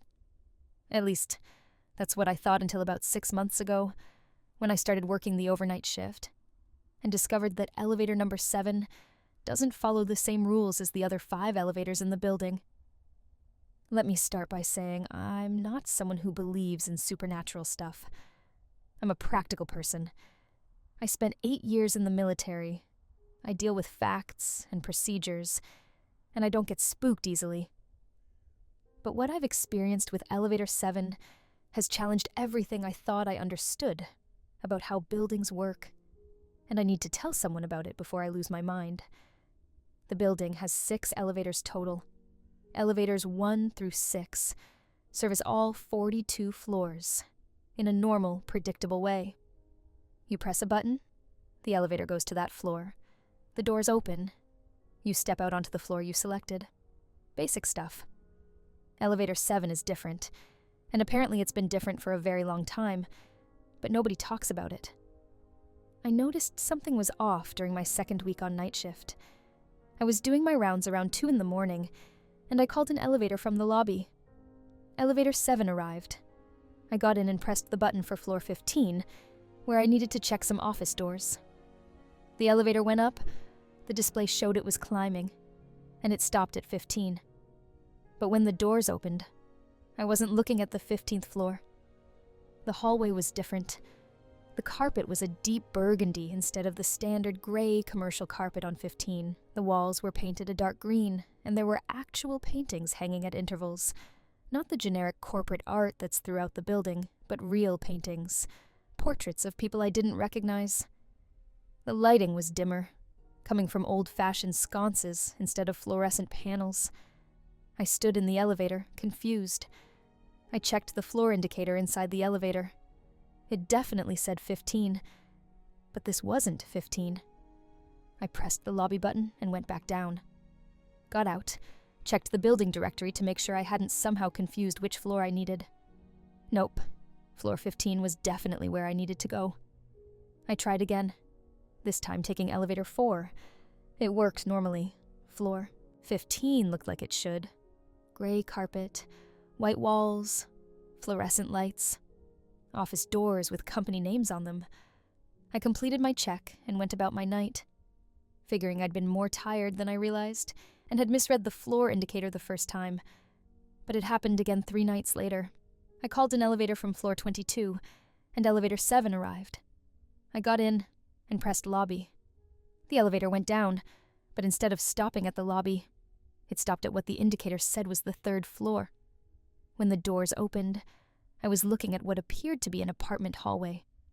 Actual apartment doors with numbers on them, a runner rug down the center of the hall, a small table with a vase of fresh flowers.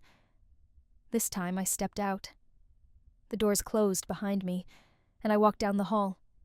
There were 6 apartment doors, numbered 301 through 306. I could hear sounds from inside some of them. A television playing, someone coughing, normal living sounds. I knocked on door 304. After a moment, an elderly man opened the door. He was wearing a cardigan and slippers, and looked at me like I was expected. He said, "Oh, good. You're here about the noise complaint." I didn't know what he was talking about, but I played along. I asked what the noise was. He pointed upward and said the people in 404 had been playing music too loud for the past 3 nights. He wanted someone to talk to them. I told him I'd handle it, and went looking for the elevator. But there was no elevator in this hallway. No stairwell either. Just the 6 apartment doors, and walls at both ends. I walked back to where the elevator had let me out. There was just a wall. No elevator doors, no call button, nothing. I was trapped in an apartment hallway that shouldn't exist in an office building. I started to panic. I knocked on door 304 again. The same elderly man answered, but this time he looked confused. He asked if he could help me. I reminded him that we'd just spoken about the noise complaint. He said he didn't know what I was talking about and asked how I'd gotten into the building. I asked him what building this was. He said Westlake Apartments. I asked what year it was. He said 1987 and asked if I was feeling all right. I apologized and said I must have the wrong building. He gave me directions to the lobby, pointing down the hall even though the hall ended at a wall. I thanked him and walked toward the wall. As I got close, I heard a ding. Elevator doors appeared in the wall and opened. I got in quickly. The elevator had no floor buttons, just a single button that said return. I pressed it. The elevator moved, though I couldn't tell if it was going up or down. When it stopped and the doors opened, I was back in the lobby of my building. I checked my watch. Only 5 minutes had passed since I'd originally called the elevator from floor 22. I looked at the elevator I'd just exited. It was elevator 7. I reported the incident to my supervisor the next day. I expected him to think I was crazy, or that I'd fallen asleep on the job and dreamed the whole thing. Instead, he just nodded and said, "You took elevator 7. I asked what that meant. He took me to his office, closed the door, and told me what he knew. Elevator 7 has been problematic since the building opened in 1989. It doesn't always go where you tell it to. Sometimes it takes you to the right floor. Sometimes it takes you to floors that don't exist. And sometimes it takes you to other places entirely. Other buildings, other times, places that shouldn't be accessible from a Seattle office tower. My supervisor said he didn't know why it happened or how it was possible. The building owners knew about it. The elevator maintenance company knew about it, but nobody could fix it. They'd replaced the entire elevator system twice. They'd brought in engineers, physicists, even a priest once. Nothing changed. Elevator 7 continued to go where it wanted. The building's solution was to not talk about it. Elevator 7 still functioned normally most of the time, and when it didn't, people usually just assumed they'd pressed the wrong button or gotten confused. The few people who noticed something was seriously wrong were told it was under maintenance and to use the other elevators. Employees who worked in the building long-term learned to avoid Elevator 7. The problem was mostly contained. My supervisor told me the rules for dealing with Elevator 7. First, try to avoid using it if possible. Second, if I ended up in it accidentally, and it took me somewhere strange, stay calm and find the return button, or wait for the elevator to reset. Third, never try to explore the places Elevator 7 showed me. Just get back in the elevator and return to the building. He said a security guard in 2003 had ignored that third rule. Elevator 7 had taken him somewhere, and he'd decided to explore instead of returning immediately. He was gone for 3 days. When he finally came back, he was different.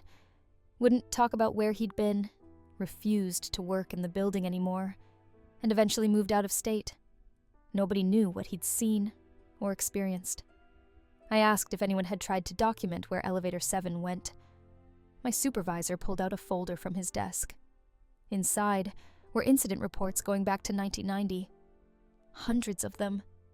People had reported at Elevator 7, taking them to apartment buildings, hotels, shopping malls, parking garages, other office buildings, even outdoor locations. The destinations seemed random, but they all had one thing in common. They were places that existed, or had existed in Seattle, but at different times. Someone in 1995 had reported the elevator taking them to the lobby of a luxury hotel. They'd checked the hotel name and found it had existed in downtown Seattle, but it had been demolished in 1976. Someone else in 2001 reported ending up in a parking garage that wouldn't be built until 2008. The elevator was moving people through time as well as space, but only within the general area of Seattle. The most disturbing reports were the ones where people encountered versions of themselves. 3 different incidents where someone got off Elevator 7 and ran into themselves at a different age. A woman in 1998 met her 40-year-old self when she was only 25. A man in 2011 encountered his teenage self. In each case, the person had immediately gotten back in the elevator and returned. The encounters lasted only seconds, but all 3 people had been shaken by the experience. I spent hours reading through the reports. There were patterns. Elevator 7 was more likely to malfunction during certain times, between 2 and 4 in the morning, the overnight hours when reality seemed thinnest. During significant dates, solstices, equinoxes, dates that had historical significance for Seattle.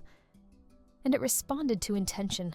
People who were thinking about specific places or times when they entered at Elevator 7 were more likely to end up there.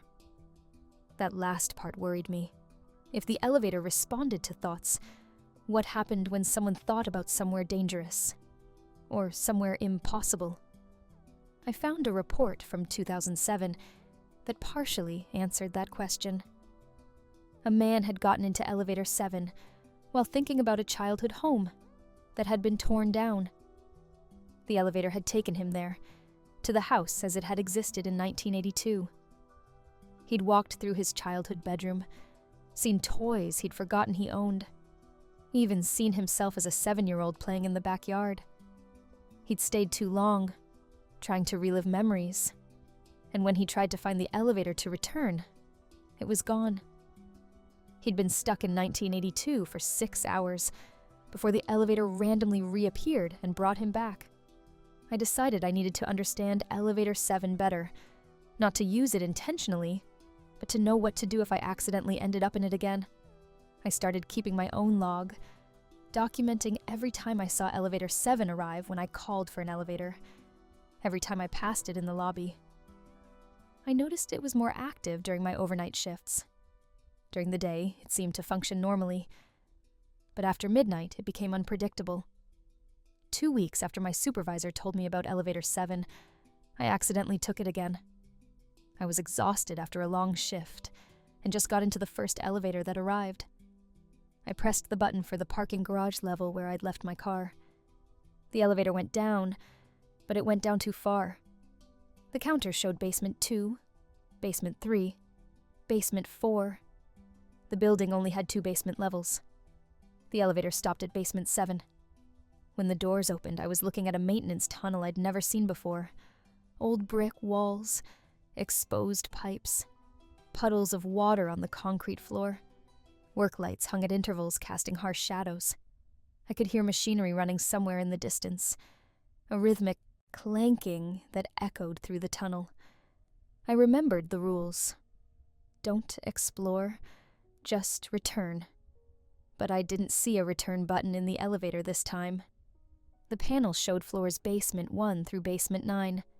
All buttons lit up. I pressed basement 1, hoping it would take me back.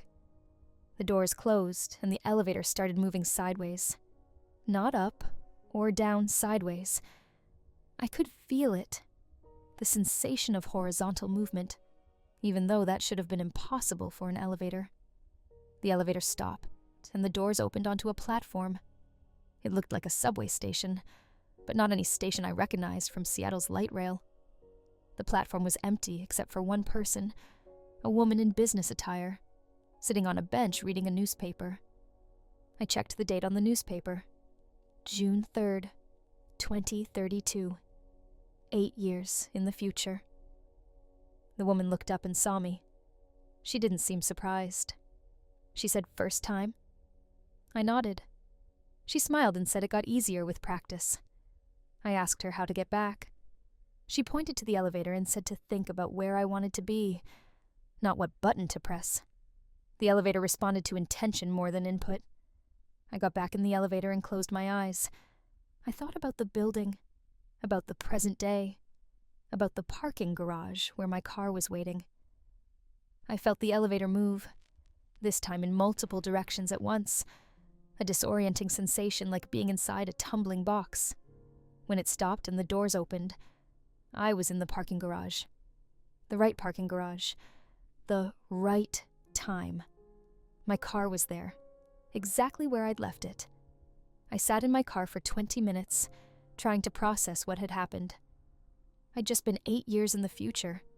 I'd talked to a woman who seemed to use elevator 7 regularly, like it was a normal mode of transportation. What else was possible with this elevator? Where else could it go? I became obsessed with elevator 7. I started researching the building's history more deeply. The land it was built on had been used for different purposes over the years. In the 1880s, it was the site of a hotel that burned down. In the early 1900s, a department store stood there. In the 1930s, it was a parking lot. In the 1960s and 70s, an apartment building called Westlake Apartments occupied the space. Each of these places existed in layers, accessible through elevator 7. I found an urban legend about the location. People in the 1970s had reported strange occurrences in Westlake Apartments. Hallways that led to places that didn't match the building layout. Elevator doors that appeared on walls where no elevator should be. Apartments that seemed to exist outside normal time. The building had been torn down in 1987 after years of declining occupancy and increasing reports of anomalies. When the current building was constructed in 1989, the developers should have known about the location's history. Maybe they did and didn't care. Maybe they thought a modern building would somehow override the strangeness. Instead, they just added another layer, another set of spaces for elevator 7 to access. I started talking to other security guards who'd worked in the building. The ones who'd been there for years all had stories. They'd all experienced elevator 7 at some point, Most followed the rules and just returned immediately. But a few had explored a little. They'd seen things. A parking garage full of cars from the 1950s, a hotel lobby with guests in Victorian-era clothing, a shopping mall that wouldn't exist for another decade. One guard told me about the furthest he'd ever been. Elevator 7 had taken him to what looked like the same location, but the building didn't exist. He'd stepped out into an open field with trees and a creek running through it. Native Americans were setting up camp for the night. He'd watched from a distance for a few minutes before getting scared and returning. He estimated it had been the 1700s, before any European settlement in the area. The elevator could access any version of this location throughout time. Past, present, future.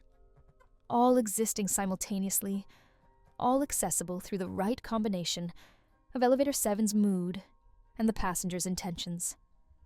It was like the building existed in all times at once, and Elevator 7 was the mechanism that allowed movement between them. I decided to test it intentionally. I know this violated the rules, but I needed to understand. One night during my shift, I got into Elevator 7 alone. I closed my eyes and thought about the Westlake Apartments, the building that had stood here in the 1970s. I pressed no buttons, just stood there and focused. The elevator moved. When it stopped and opened, I was in an apartment building hallway, the same hallway I'd visited before, with the burgundy carpet and green walls. But this time, I was prepared. I walked down the hall and knocked on apartment 304. The same elderly man answered. I asked him what year it was. He said 1985. I asked if he'd noticed anything strange about the building. He laughed and said the whole building was strange. People coming and going who didn't live there. Hallways that seemed to change length. Elevators that showed up in impossible places. He invited me in for coffee. I knew I shouldn't stay, but I wanted to understand more. His apartment was normal, a small one-bedroom with furniture from the 80s. He told me he'd lived there for 10 years, and he'd learned to accept the weirdness. The building existed between places, he said, between times. It was a crossroads, and crossroads were always strange. I asked him if he'd ever tried to leave, to move somewhere normal. He said he had left a few times, but he always came back. The building called to certain people, he said. People who didn't quite fit in normal time, who existed a little bit outside the regular flow. He'd been a traveling salesman for 40 years, never staying in one place. The building gave him a home that matched his nature, a place that was always moving even while standing still. We talked for an hour. He showed me photographs of other residents he'd known over the years. Some of them looked familiar. I realized they were employees from my building, people who worked there now in 2024. But in his photos from the 1980s, they looked exactly the same age as they did now. They'd been accessing Westlake Apartments for decades, existing in both times simultaneously. The old man told me I had a gift. Not everyone could use Elevator 7 intentionally. Most people it just happened to, and they got scared and ran. But some people could navigate it, could choose where they went. He said I was one of those people. He could tell by the fact that I'd come back to his apartment deliberately. He warned me to be careful. The more you used Elevator 7, the more unstuck you became from your original time. You started existing in multiple times at once, like those people in the photographs. Eventually, you might not be able to tell which time was really yours. You might get lost between moments and never find your way back to when you started. I thanked him and left. I found the elevator exactly where I expected it to be, like it had been waiting for me. I got in and thought about my building, my time, the present day. The elevator brought me back without incident. I've used Elevator 7 intentionally 5 more times since then. I've visited the hotel that burned down in 1882, watching guests in Victorian clothing completely unaware of my presence. I've been to the department store in 1915, walking through aisles of goods that don't exist anymore. I've seen the empty field before any buildings existed, standing where my lobby would eventually be built. Each time, I've been careful to come back quickly. I've seen what the old man warned me about. I've noticed small changes in myself. Sometimes I remember things that haven't happened yet. Sometimes I forget things that definitely did happen. My sense of time is becoming fluid, less fixed than it used to be. Last week, I saw myself. I was taking elevator 7 to what I thought was floor 28, but it took me to a version of the lobby from 15 years in the future. And there I was, older, grayer, wearing the same security uniform. Future me looked at present me and just nodded, like he'd been expecting this encounter. We didn't speak. What would we say? We both understood what was happening. I'm writing this down because I'm not sure how much longer I can keep track of which time is mine. The boundaries are blurring. Sometimes I'm working my shift in 2024. Sometimes I'm briefly in 1985 in Westlake Apartments. Sometimes I'm somewhere else entirely. It all feels equally real, equally present. Elevator 7 has shown me that time isn't linear like we think it is. All moments exist simultaneously, and in certain places, under certain conditions, you can step between them. This building is one of those places. Maybe there are others. Maybe there are people all over the world, stepping through elevators and doorways and staircases into times that aren't theirs. I don't know if I'm stuck now. I don't know if I can stop using elevator 7, even if I wanted to. It's become part of my routine, part of how I understand reality. And maybe that's okay. Maybe being unstuck in time isn't a curse. Maybe it's just a different way of existing. If you work in a building with an elevator that sometimes goes to the wrong floors, pay attention. It might not be malfunctioning. It might be working exactly as intended, just for purposes beyond normal transportation. And if you decide to ride it, to explore where it takes you, be careful. Time is deeper and stranger than you think. And once you start seeing the layers, you might not be able to unsee them. I'm still working security in the building, still doing my rounds, still taking elevator 7 when it calls to me. I've become like the old man in apartment 304, someone who lives between times, who exists in the crossroads. It's lonely sometimes, but it's also magnificent. I've seen more of reality than most people ever will. Just remember, if you ever find yourself in elevator 7, you can always press return and go back to where you started. Unless you've gone too far, explored too much, become too unstuck. Then you might find that return takes you somewhere unexpected, somewhere that's just as real as where you started, just not when you started. The elevator is waiting. It's always waiting, and it always goes exactly where you need to go, even if that's not where you wanted to be. Story 10. I stumbled upon Le Dernier by complete accident. I was driving through rural Vermont after a business trip went late, looking for any place still open where I could grab dinner. It was almost midnight. I was exhausted and starving, and I'd been passing nothing but dark farmhouses and closed gas stations for miles. Then I saw it. A small restaurant, warmly lit, with a simple wooden sign that said, Le Dernier. The parking lot was empty, which wasn't surprising given the hour and the remote location. I almost kept driving, assuming they were closed and had just forgotten to turn off the lights. But as I slowed down, I saw someone inside moving around, and the open sign was clearly illuminated. I pulled in and went to the door. It was unlocked. Inside was the most beautiful restaurant I'd ever seen. Not fancy or pretentious, just perfectly appointed. Maybe a dozen tables with crisp white linens, candlelight, fresh flowers, gleaming silverware. Classical music played softly from hidden speakers, and not a single customer. a man in his 60s appeared from the back. He was dressed in an impeccable suit, not a server's uniform, more like what you'd see at a Michelin-starred establishment. He smiled warmly and said, "Good evening. Welcome to Le Dernier. We've been expecting you." I was confused. I hadn't made a reservation. I'd never heard of this place. How could they be expecting me? But I was too hungry and too tired to question it. I asked if they were still serving. He said, "Of course, we're always serving. Please, sit wherever you'd like." I chose a table by the window. He brought me a menu, but it was unlike any menu I'd seen.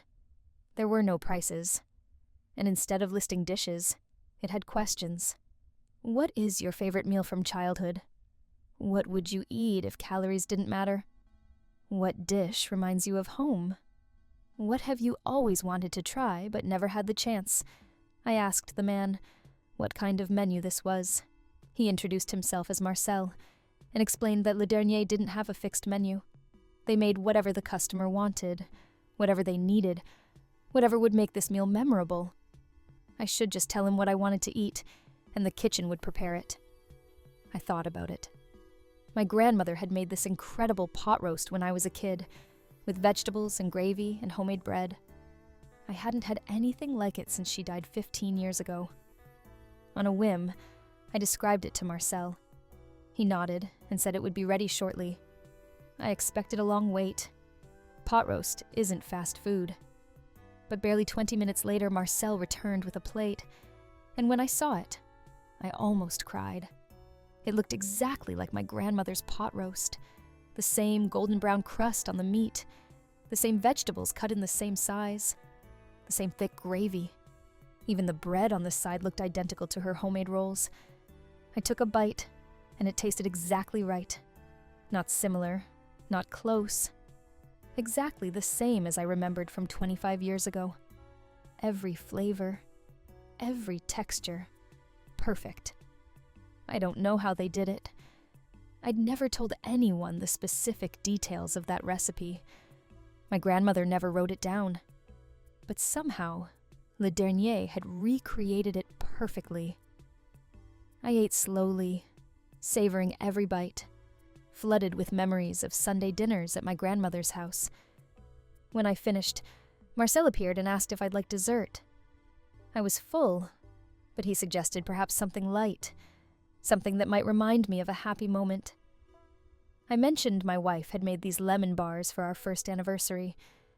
We'd been broke, couldn't afford to go out, so she'd made dinner at home and surprised me with these incredible lemon bars for dessert. The marriage hadn't lasted. We'd divorced 3 years ago, but I still remembered those lemon bars and the happiness I'd felt that night. Marcel nodded and disappeared. 10 minutes later, he brought out lemon bars that looked and tasted exactly like the ones my ex-wife had made. I knew it was impossible. She'd used her grandmother's recipe, never shared it with anyone, and the recipe had died with her grandmother. But here I was, eating identical lemon bars in a random restaurant in rural Vermont at midnight. When I asked for the check, Marcel said there was no charge. Le Dernier didn't accept payment. This meal was a gift, he said. I insisted on paying something, but he refused. He simply asked that if I ever met someone who seemed to need a special meal, I should tell them about Le Dernier. That was payment enough. I left that night confused, but deeply satisfied. Not just physically full, but emotionally fed in a way I hadn't been in years. The meal had brought back memories I'd forgotten, feelings I'd buried. It was exactly what I'd needed, even though I hadn't known I needed it. I tried to find Le Dernier again. The next week, I drove back to that same stretch of road, looking for the restaurant. It wasn't there. I drove up and down for 2 hours. The building where it had been was an abandoned barn, clearly unused for decades. No sign it had ever been a restaurant. I searched online. No listings for Le Dernier in Vermont. No reviews. No website. No mentions anywhere. I asked locals in the nearby town if they knew of a restaurant in that area. They looked at me like I was crazy. There were no restaurants for miles around, they said. I started to think I'd imagined it. Maybe I'd fallen asleep while driving and dreamed the whole thing. But I had the napkin from the restaurant in my car, embroidered with Le Dernier in elegant script. Physical proof that it had been real. Over the next few months, I became obsessed with finding that restaurant again. I drove that road at different times of day and night. I searched for any information about mysterious restaurants that appeared and disappeared. I found nothing. Then 6 months after my first visit, I met a woman named Sarah at a work conference. We got to talking over drinks, and she mentioned she'd been going through a hard time lately. Her father had just died, and she was struggling with regrets about their relationship. They'd been estranged for years, and she'd never gotten to reconcile with him. I remembered what Marcel had said about telling people who needed a special meal. I described Le Dernier to Sarah, gave her directions to where I'd found it. She looked skeptical, but said she'd check it out if she was ever in that area. 3 weeks later, Sarah called me. She was crying. She'd found Le Dernier, driven past it a dozen times thinking it was just an old barn. But then on one pass, there it was. A beautiful restaurant. Lights on, open sign illuminated. She'd gone in, and Marcel had greeted her by name. She told me what she'd ordered. Her father's favorite meal. Something he used to make every Sunday when she was a kid. Grilled fish with a specific herb sauce and roasted potatoes. Marcel had brought it out exactly as she remembered it. And while she ate, she felt her father's presence, felt his forgiveness, felt the reconciliation she'd never gotten in life. When she asked Marcel how this was possible, he'd said the same thing he'd said to me. Le Dernier existed to serve those who needed it. 1 customer per night. 1 perfect meal. 1 moment of healing or joy or peace. That was their purpose. Sarah asked who they were. Marcel had smiled and said the restaurant had many workers, though she'd never see them. The chefs who prepared impossible meals. The staff who maintained the space. The ones who decided who needed Le Dernier and when it would appear for them. After Sarah's experience, I started asking around more carefully, telling people about Le Dernier when I sensed they were going through something difficult. Most people never found it, but every few months someone would call me or email me, crying or laughing, telling me about their meal at the impossible restaurant. A man who'd lost his son found Le Dernier and ate the last birthday cake his son had requested before dying. A woman going through chemo found it and ate her favorite meal from before she got sick, and somehow tasted it fully, despite the treatment killing her sense of taste. An elderly widower found it and ate his wedding meal, the same menu from his reception 50 years earlier. Each person told a similar story. They'd driven past the location multiple times before it appeared. Marcel had greeted them warmly. The meal had been exactly what they needed, recreated perfectly from their memories. And there had been no charge, only the request to tell others who might need it. I started keeping a list of everyone who'd found Le Dernier and what they'd eaten. I was looking for patterns, trying to understand how the restaurant worked. What I discovered was interesting. First, you couldn't find Le Dernier by looking for it. People who went searching specifically for the restaurant never saw it. It only appeared when you weren't actively looking, when you just happened to be driving that road while dealing with something difficult. Second, it only appeared between 10 p.m. and 2 a.m. Every single sighting was during those hours. Outside that window, the location was always an abandoned barn. Third, Marcel seemed to be the only visible staff member, though people could hear others in the kitchen and occasionally glimpse shadows moving in the back. No one ever got a clear look at anyone except Marcel Forth. The meals were always connected to memory and emotion. No one ate something they'd never had before. It was always a recreation of a specific meal from their past, something tied to a person or moment they were grieving, celebrating, or trying to reconnect with. And fifth, everyone described feeling different after eating at Le Dernier, not just satisfied or happy, but changed, like something had shifted inside them, some weight had lifted or some wound had started healing. I tried to find the limits of what Le Dernier could do. I told a friend who was lactose intolerant about the restaurant, and she found it and ordered the cheese-heavy pasta her Italian grandmother used to make. She ate the entire portion with no digestive issues whatsoever. A diabetic found it and ate desserts without any blood sugar spike. Whatever rules governed it to normal food didn't seem to apply to meals at Le Dernier. Then I heard about Martin. He was a chef himself, a professional who'd worked in high-end restaurants for 30 years. He'd recently lost his sense of taste due to a medical condition, and his career was over. Someone told him about Le Dernier, and he found it on a night when he was contemplating ending his life. He ordered the first meal he'd ever cooked professionally, a simple French onion soup from his apprenticeship 40 years ago. When Marcel brought it out, Martin could taste it. Fully, completely, for the first time in 18 months. He cried through the entire meal. But that's not the part of the story that interested me. What interested me was what happened next. Martin asked Marcel if he could meet the chef, whoever had prepared this impossible soup. Marcel hesitated, then said the chef would be willing to meet him, but only him. Martin would have to come into the kitchen. Martin followed Marcel through the swinging doors into the kitchen. He was gone for almost an hour. When he came back out, he looked different. Shaken, but also awed. I asked him later what he'd seen in that kitchen.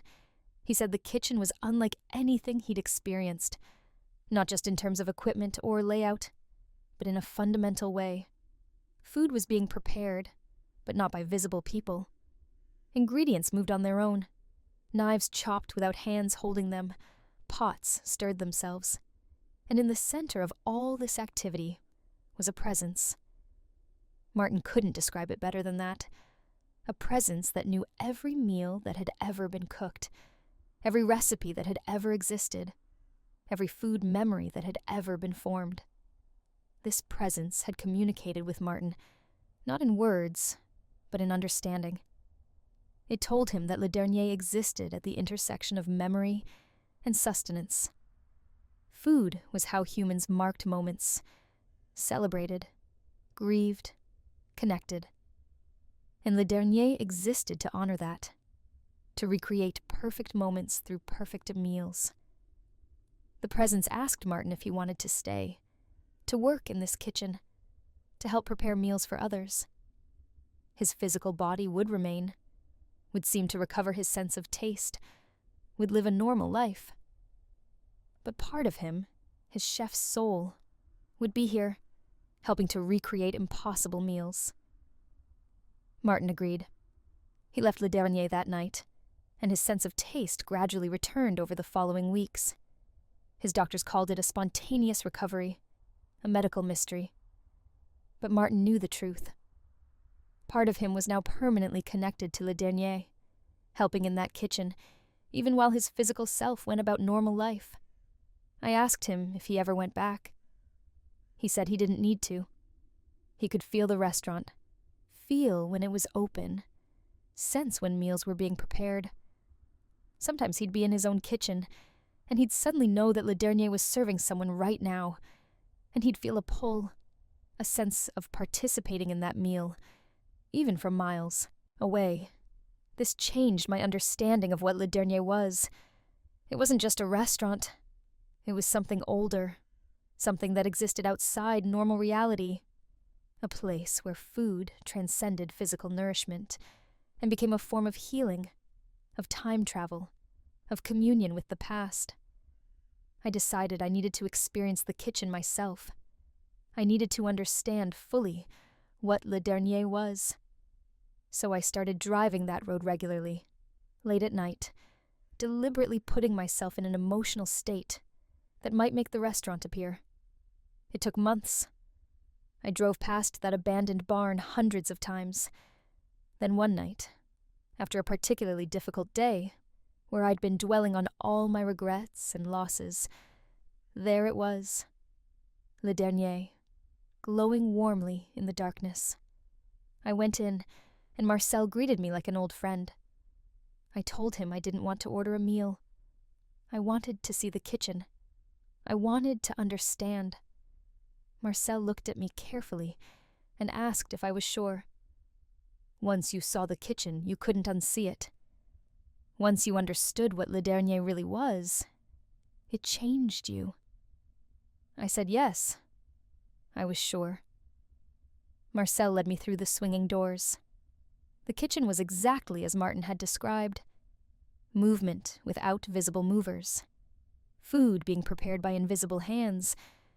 And in the center, that presence, vast and ancient and knowing. It spoke to me, the same way it had spoken to Martin. Not in words, but in pure understanding flooding directly into my mind.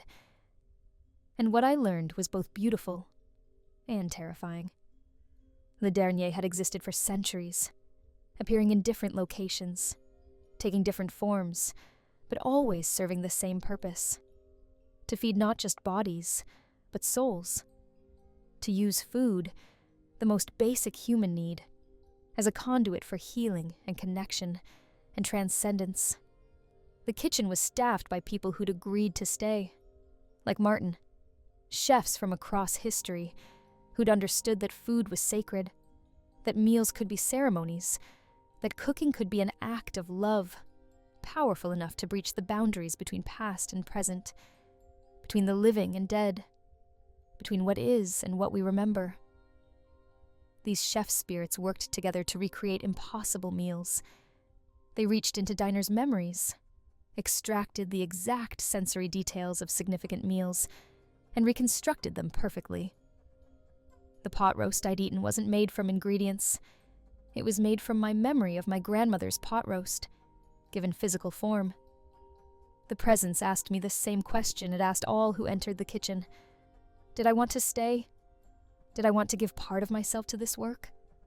I thought about it. Really thought about it. If I agreed, I'd spend the rest of my physical life normal on the outside, but forever changed on the inside. Part of me would always be here, in this kitchen, helping to feed people's souls through impossible meals. I asked what happened if I said no. The presence said nothing bad. I'd leave. I'd remember. And occasionally I'd still be able to find Le Dernier when I needed it. But I wouldn't be part of it. I'd always be a customer, never family. I made my choice. I said yes. That was 8 months ago. Since then, my life has looked normal from the outside. I still work the same job, live in the same apartment, maintain the same relationships. But inside, I'm different. I can sense Le Dernier now. I know when it's open, who it's serving, what meals are being prepared. Sometimes, late at night, I feel myself pulled into that kitchen. My physical body stays wherever it is, but my consciousness is there, helping to prepare meals. I'm learning from chefs who've been dead for hundreds of years, mastering techniques that no living person knows, creating food that exists at the intersection of memory and magic. I've helped recreate a feast from ancient Rome for a historian who'd spent his life studying it. I've helped prepare a simple bowl of rice for a woman who'd grown up in poverty and wanted to taste her mother's comfort food one more time. I've helped make a birthday cake for a man whose daughter had died before her 10th birthday. Each meal is an act of love. Each perfect recreation of flavor and texture is a small miracle. And I'm part of it now, permanently. I'm writing this because more people need to know about Le Dernier. Not to seek it out. You can't find it that way. But to recognize it if it appears. If you're driving late at night through rural Vermont, or maybe anywhere, there are locations like the one in Vermont all over the world, and you see a warmly lit restaurant in a place where no restaurant should be. Pay attention. If you're carrying grief, or regret, or longing for a moment you can't get back, and you happen upon a place called Le Dernier, or something similar, a last restaurant, a final meal, a place that seems to exist just for you, go in. Order the meal you need, not the meal you want. Think of a food memory that matters, something tied to a person or moment that shaped you. Tell Marcel, or whoever greets you, and then taste the past made present. Taste love and loss and joy and sorrow, all mixed together in perfect flavors. And if Marcel offers to show you the kitchen, if you're given the choice to stay and become part of this work, think carefully. It's a beautiful burden to help feed souls through impossible meals. But it's a burden, nonetheless. I don't regret my choice. Every night when I close my eyes and find myself in that kitchen, working alongside chefs from across history, preparing meals that heal and connect and transcend, I feel purpose. I feel like I'm part of something larger than myself. Le Dernier only serves one customer per night. One perfect meal. One moment of magic. But with chefs like me working in that impossible kitchen, we can serve someone every night, somewhere in the world, wherever the restaurant appears. And that's enough. To feed one soul at a time, to recreate one perfect memory at a time, to offer one moment of peace or joy or healing at a time. The restaurant is open now. Somewhere, in some location, Marcel is greeting someone who needs a special meal.